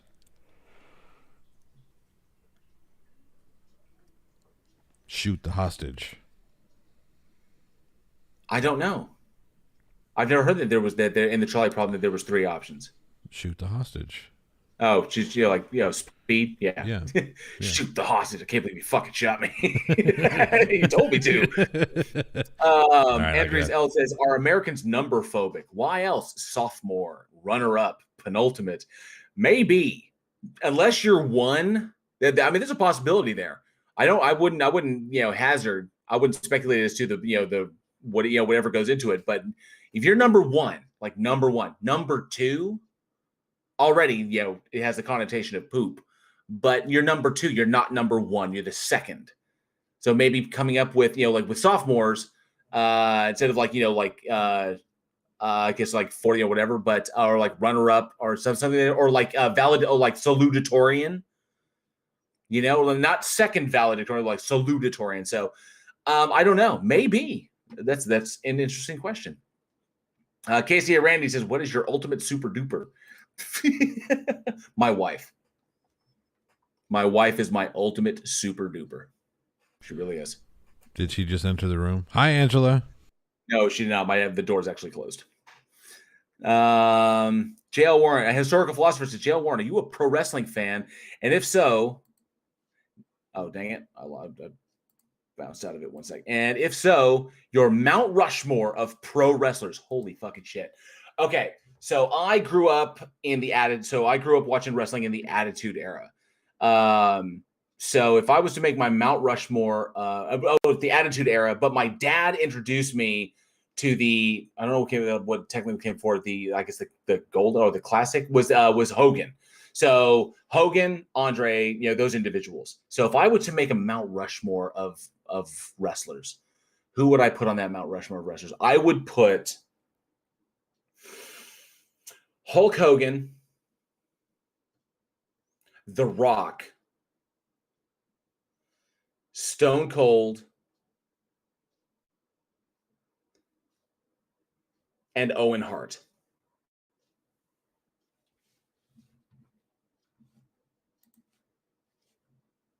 Looks like Corsi Husky just disowned you because you didn't say The Undertaker. Ouch. I think that's the first thing he and I have ever disagreed on. Oh, let me see here. Sydney Wentz says J.L. Warren destroys Darth Dawkins again. It's actually makes it so easy, He really does. He kind of destroys himself, doesn't he? He does. He kind of does. Like this stupid line right here. Fred Wynn. So J.O. claims that being violent is being civil. When the fuck did I say that? I didn't. Being violent is not being civil. I'm just saying. He's trying to falsely equate what you said about if he's not going to be civil, if you're going to do some of if I believe that your words were, if you're not going to act like a man or act like a grown up in this, and you're going to start with the misogyny and all the bullshit, that you would eject him to the four corners of the whatever. But I think he's trying to equate that, the meaning that you're demanding of him to be civil, yet you're also threatening him. Oh, okay. I can see that. I can see the dichotomy. Yes, you are uncivil on the internet. If you were uncivil like that, I'll clarify. You are uncivil on the internet. I ignore your ass. If you were uncivil like that to me in real life, I'd smack your ass and take the ticket take the misdemeanor C ticket for simple assault. Okay, because smacking a surly motherfucker, when he acts like you do. Okay, people can run their mouths all day. I don't give a shit. You can run your mouth like that. I've had people do that like that. Whatever. I've had people. It happens all the time. But you, to the level that you do it, no, I got no problem. I'll make that sacrifice. I'll go to jail, or I'll take the ticket and I'll pay it. And I'll laugh. I'll laugh the whole way along. You know why? Because ultimately it comes down to it. I'm morally superior to you. That's what it is. And just smacking you in the mouth doesn't make me less morally superior. Okay? Because the way you treat people, it's not about your argument. It's not about whether or not there's a God. It's the lack of your humanity. Okay? Your lack of acceptance, your lack of tolerance that disgusts me. That's what it is. If you didn't get the point by watching that fucking movie, by watching that goddamn video, if you didn't get that point, that was the point, you stupid piece of shit. All right? It wasn't about your stupid fucking arguments. It wasn't about the lack of logic in them. It wasn't about the bad logic, how you try to flip it and put the burden of proof on atheists. It wasn't about that. It was about you are a terrible human fucking being. Okay, you look back at your life. I'm not going to sit here and dox you about it, which I absolutely could. But you look back at your life and you look at the things that have gone down and you do a real serious internal critique. You will realize the things that I said in that video are absolutely true. Get over yourself. You are not that important. All right, now let's go back to the fun part. So Fred Gwynn, let's go back to the fun part. So fuck off. You know, whatever. Fred Gwynn, this is not debate jail, Warren. One more time. I know your hard of hearing and hard of understanding, your comprehension of the English language is lacking. So again, this is get to know jail, Warren, not get to debate jail, Warren. Perhaps we could set something up later on down the road if jail so seems fit. We can do that. It'll be properly modded, and I do mean properly modded. But tonight's not tonight, so fuck off. Let's see. Historical flaw. Well, I'm going to go like that. Ignore the chump, he'll go away. Unfortunately, he's like herpes. See the world. See Shane. Blah blah blah. And see what's going on. No, they make a cream. They make a cream for herpes. Oh, God. Okay. Corsi Husky says, if you don't say the Undertaker, I will disown you. I'm sorry, dude. I love Taker. I really do. I love Taker and Kane. I remember when Paul Bearer was out there with him. It was a lot of fun. It just didn't right. Although I will give this. I will give I know it's going to feel like a consolation prize. I will say this. The Undertaker Mankind Hell in a Cell is by far the greatest match I've ever seen in my life. Undertaker was in that. Him and Mankind working together was absolutely, him and Foley working together were absolutely amazing. I have watched that. I've gone back just to watch that fight. I really have. I loved it. It was, I mean, I don't think it gets better than that. I really don't. Those two put on the fucking show. So, Undertaker. Let's see. Oh, and who? The others I know, but what about the Iron Sheik? Iron Sheik was cool, but I classify him up there with like Ultimate Warrior, you know, Roddy Piper.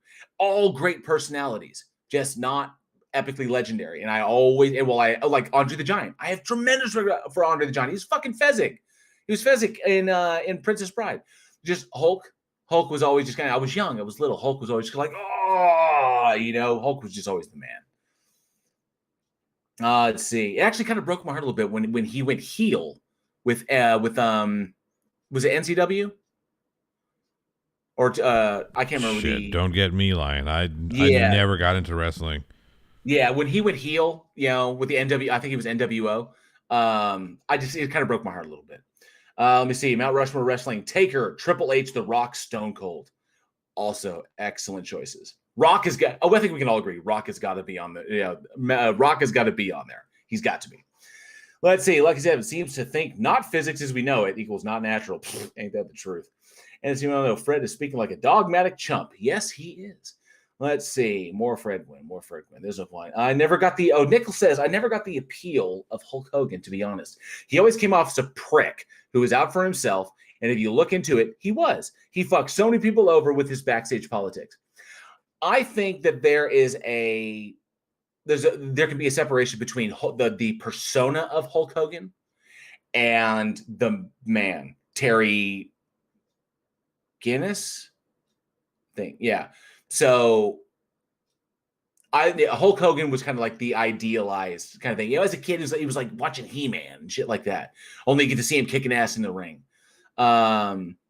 But I've heard a lot of things about Hulk Hogan. I've heard a lot of things about his attitude, a lot of things about both the way he treated people, especially when they were younger. And, you know, it was kind of, but then again, you imagine it, Vince McMahon kind of created a dog eat dog mentality in the early WWE. Or WWF. He really did. Those guys were, you know, 320 something days a year. And it was always a politics thing. You imagine Hulk Hogan's politics in the face of Vince McMahon's politics. You know, I think there's a lot to be said there. There's a John Oliver video where he talks about WWE and kind of like, you know, goes backstage of it. It's really, really horrific. I think the true villain is Vince McMahon. I think he brings out the worst in people. I really do. Shouldn't have marshmallows. Web Bard, yeah, but he wasn't a big star, a legit tough guy. It was just a big star, a legit tough guy. Giant haystacks. I don't know. Oh, yeah, that was response to let's see, Web Bard. I don't want to. I've got to make sure I don't get lost in the chat. There's so much going on. Anacino Maldonado, so good to see you. You're amazing. Huge Art is a great one. Let me see. TP Seeker, Chris Jericho was on this. I like Chris Jericho. Wallace Jericho was always a pretty cool move. No on the Rock or Stone Cold. Their run wasn't long enough, and they weren't good enough in the ring. Ouch!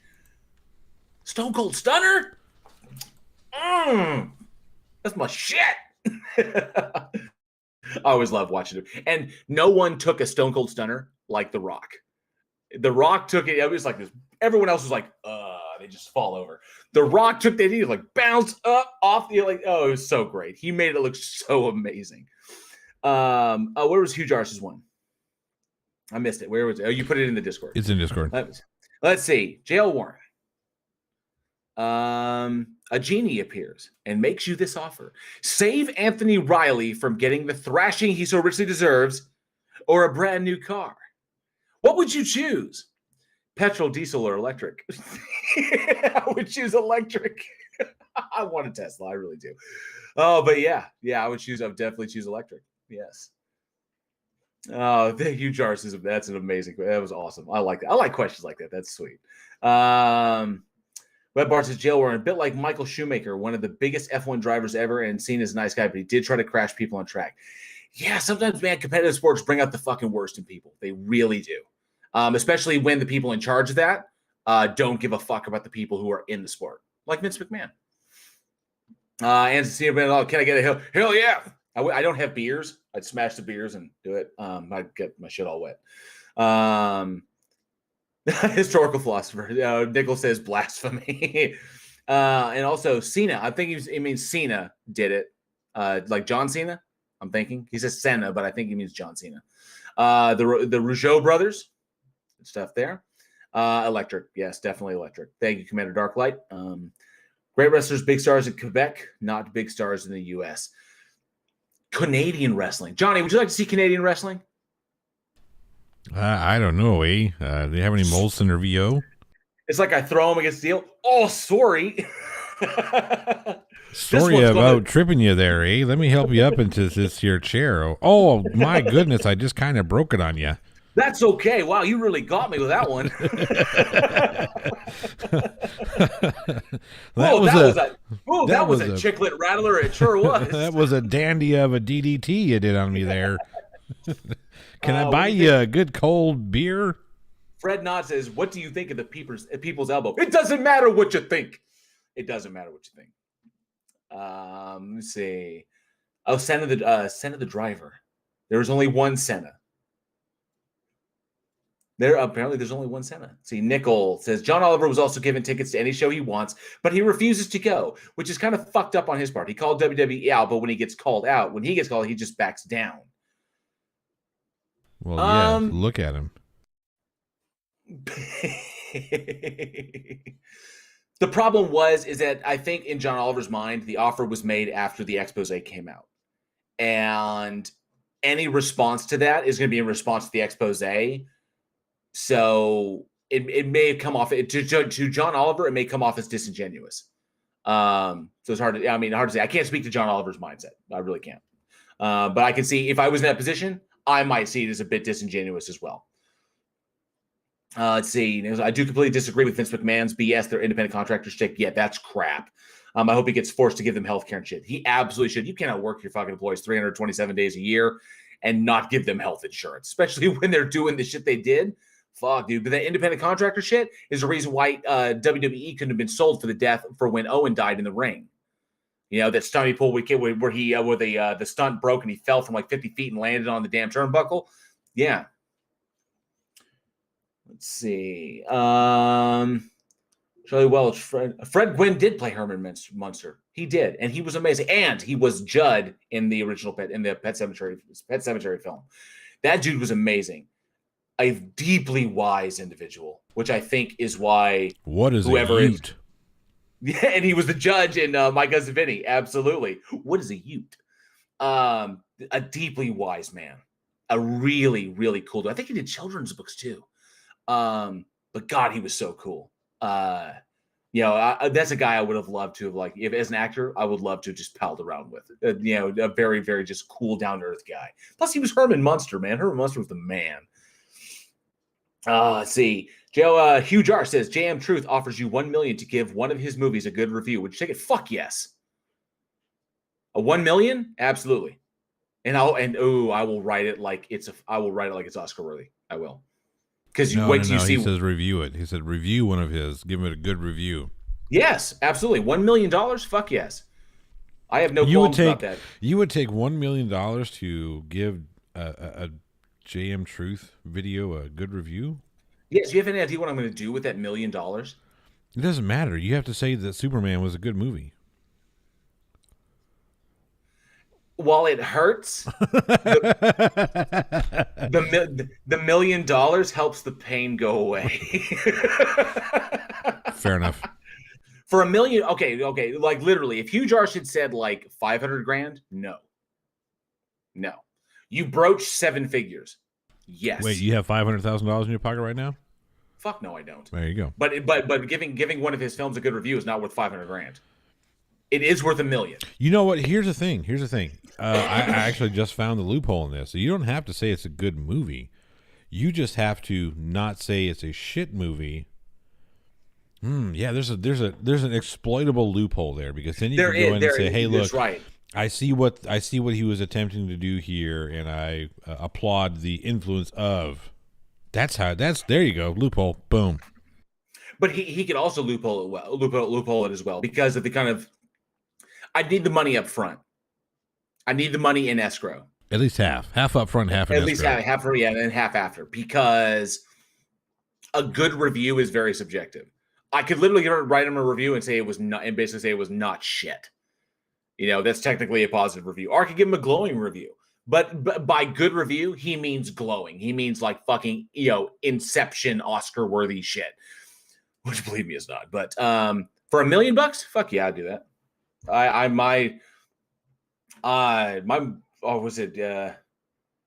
Number one, who the fuck would read it? No one's going to read. Yeah, where's the review going to appear? In the fucking Variety? But so I would write it. I would take $1 million, and imagine the things I could do with that $1 million.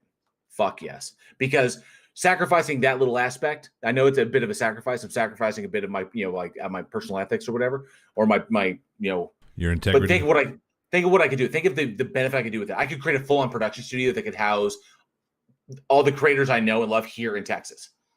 I could actually get like a space and invite YouTube creators to actually have a studio they could work in. So they could go to work. Like, hey man, I got to go to work. I'm going to the studio to record my content and do my stuff, and have computers set up so people, and maybe hire people to like do editing and shit, and do research for us. I could do that with $1 million. I could set up a small little operation that could really and truly grow. So fuck yes, absolutely. Let's see. Terry Hogan's real name is Terry Bolia. Awesome, fantastic. I couldn't remember his last name, so I appreciate that. Oh, let me see. Okay, PSG Tony's like putting a haymaker on there. Oh, take that fatuous semantic gibberish somewhere else. There always have been and always will be laws of physics that will dictate the course along which the universe progresses. Boom! Science, bitch! Talk about a DDT. Yes. Let's see. Oh, so we'll go back here. Let me see. WebBard. Let's see. We'll have to a bunch up now. Hugh Jar says you guys overthought that. But that's the idea, Hugh Jars. Yes. I have to think of it. It's like the trolley problem. I got to really, really think about it. And for $1 million, fuck yes, I would sacrifice. I would sacrifice a bit of my credibility to help a whole lot of people.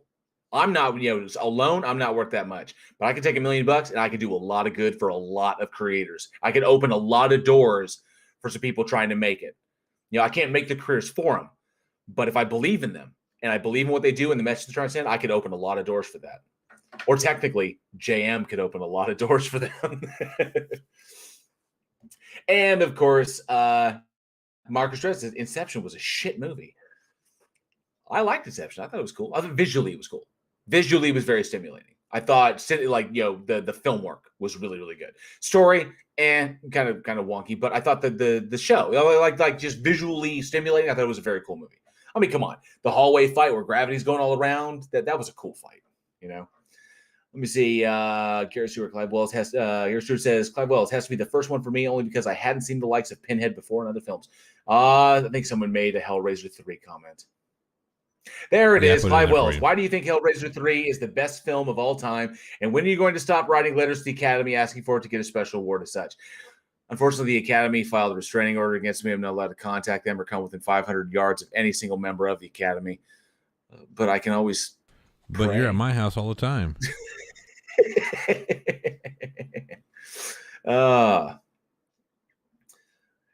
Nickel, yes, Nickel has the obvious comment of that's disingenuous as fuck, Fred. Yes, it is. Yes, it is. 500K for a neutral review. I could do that. Neither shit nor good. Straight up the middle. I could do a straight up the middle review for 500,000. Sure. Let's see. Peachy Tony, just let him stew. Not worth the blood pressure. You don't understand, Charlie Welch. Peachy Tony has blood pressure for days. I know. I have pushed it to its limits. Let's see. Charlie Welch says, because we read it in a million books against your one book. Very true. Very true. Let's see. Web Bart says, just write it so over the top. Nobody takes it serious and compare it to bad movies at the same time. Story on par with Sharknado. I like that. Thank you for advice. If he ever makes the offer, I'm taking that route. Let's see. Charlie Problem is a mind fuck. Either way, you're responsible. I wonder who thought that horrific scenario up. That's a damn good question. Who did think up the trolley problem? It's just another part of the Kobayashi Maru. The trolley problem. The trolley dilemma. Okay, let me see here. It's the no-win situation. Yeah, I know. I'm aware of what it is. I'm wondering who thought it up. Like, where did it come? Okay, here we go. Spock so the question, in Star Trek #2, The Wrath of Khan. The question of formulating a general principle that can account for the differing moral intuitions in different variants of the story was dubbed the trolley problem in a 1976 philosophy paper by Judith Jarvis Thompson. There you go.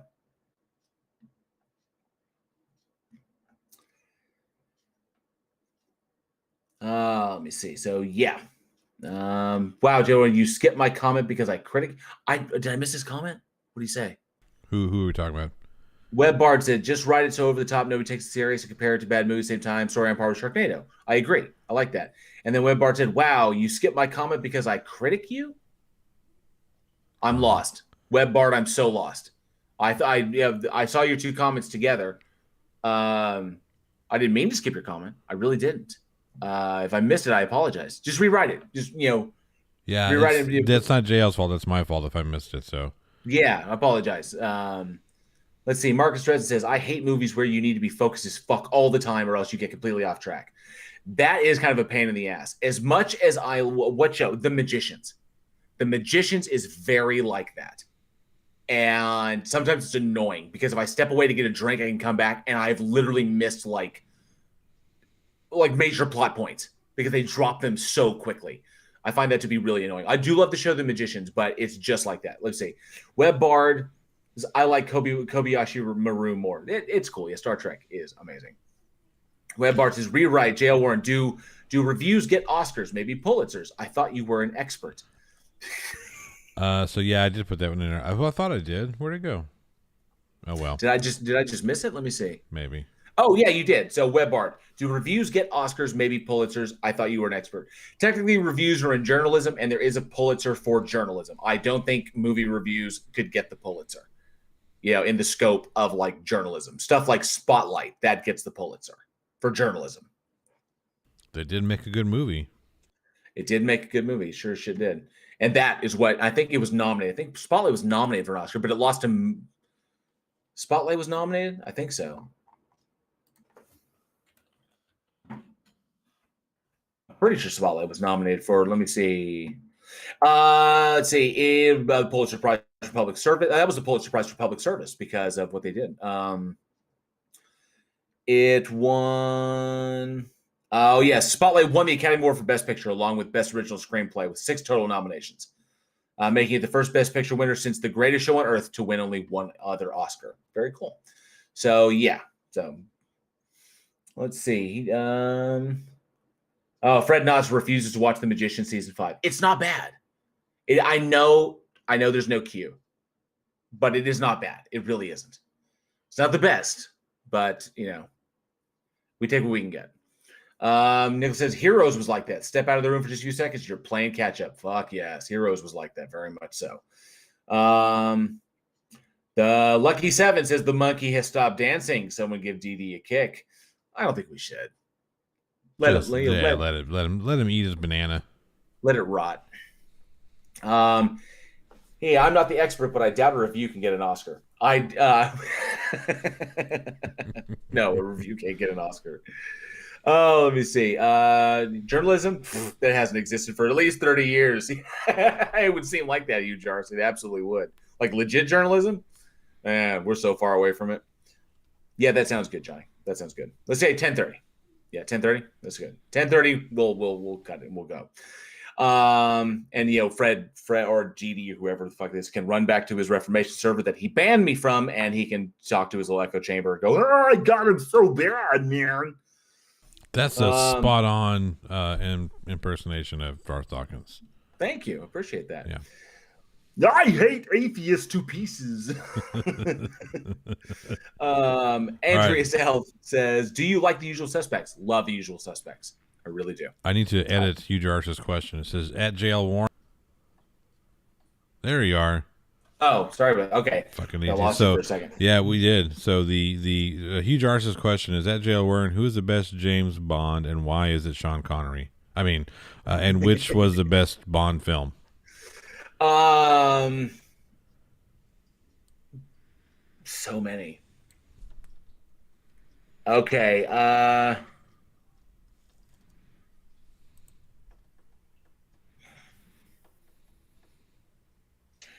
Son of a bitch. Because I really, oh man, that's fucking hard. Hey, cheers, Gary Stewart. You go get yourself some sleep. Yes, have a good one. The best James Bond. I don't think the best James Bond made the best Bond film. In my personally, I don't. I think the best James Bond.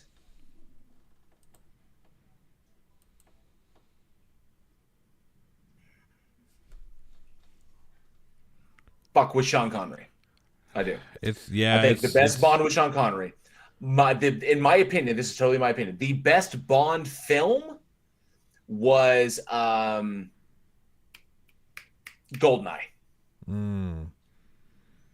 I think that was the best Bond film. I enjoyed that one the most. Now maybe it's because I'm younger. I didn't grow up with the early stuff, but I have watched it, and I have respect for a lot of Her Majesty's Secret Service, Octopussy, Dr. No.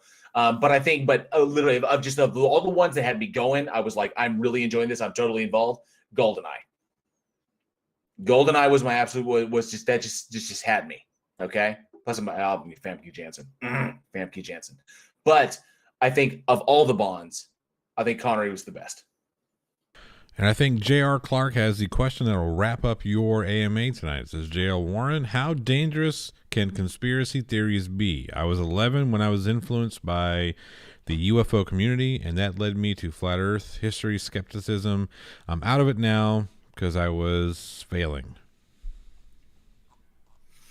Conspiracy theories can be extraordinarily dangerous. One thing I can say about Darth is not just the trash that you said, but he's also a conspiracy theorist.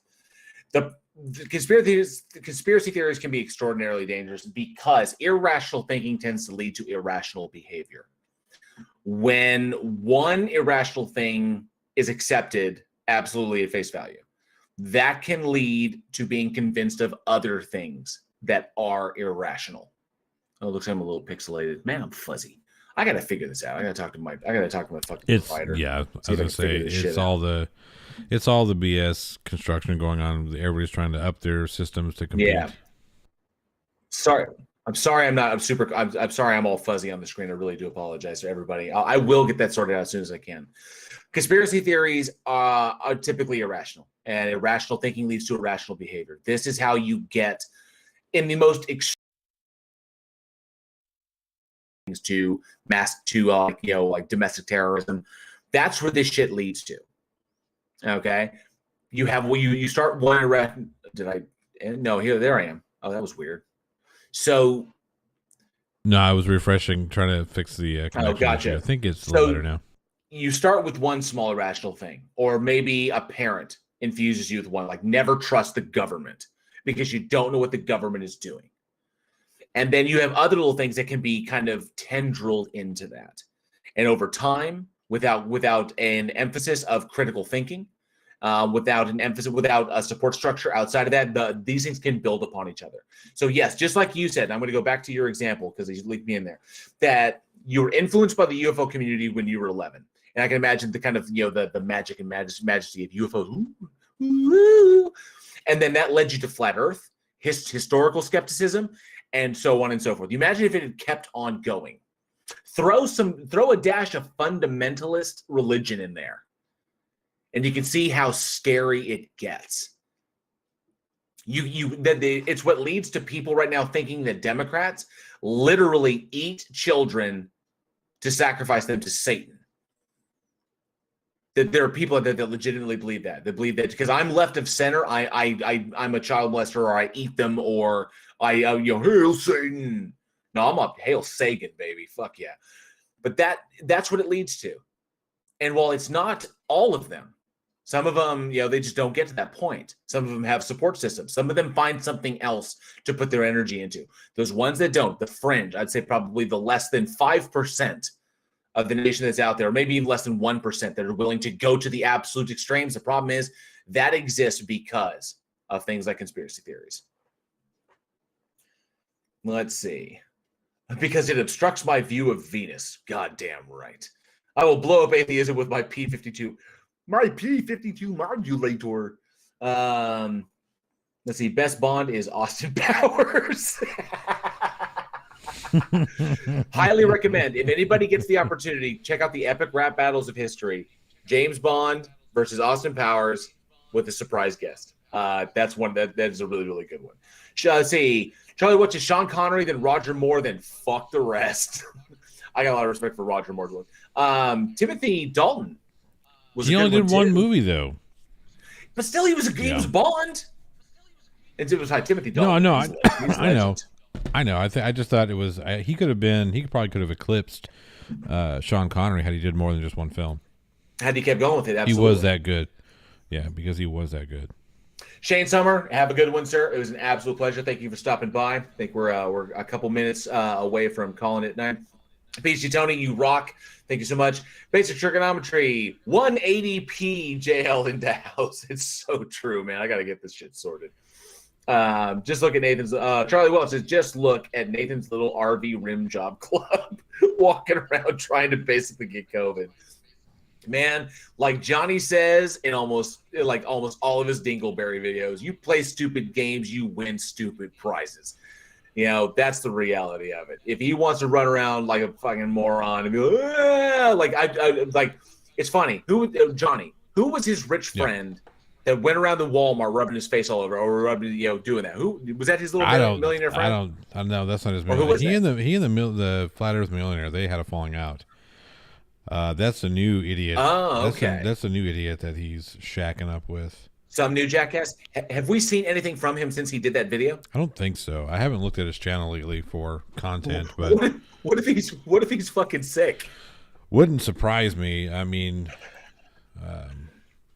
the thing about what he was doing is he was just spreading his bullshit around. He wasn't picking up other stuff because, I mean, unless somebody who had COVID he recently coughed on that, whatever he touched. Yeah. He's not going to pick it up by putting his fucking hand and rubbing it all over his face. Good point. Oh, fucking moron. Let's see. Well, I mean, he could, but he could get other stuff. He Yeah, could get like the flu, or he could get like herpes. yeah. Like mouth herpes. He should. He should get herpes. I mean, I'm kidding. He should. Yeah, I don't absolutely. wish stupid things on anybody. Yeah, I guess he's still making Well, videos. it looks like. Okay. Well, it looks like we're going to close it here. So let me go real quick through the chat real quick to make sure I didn't miss anybody. 28HD Cat, thank you for showing up, dude. You were freaking amazing. Love you, dude. As an atheist, I only worship Satan and eBay. Yeah, exactly. That's what we do. You know, we got to keep the baby-eating, Satan-worshiping machine running. Who's going to do it if not the atheist?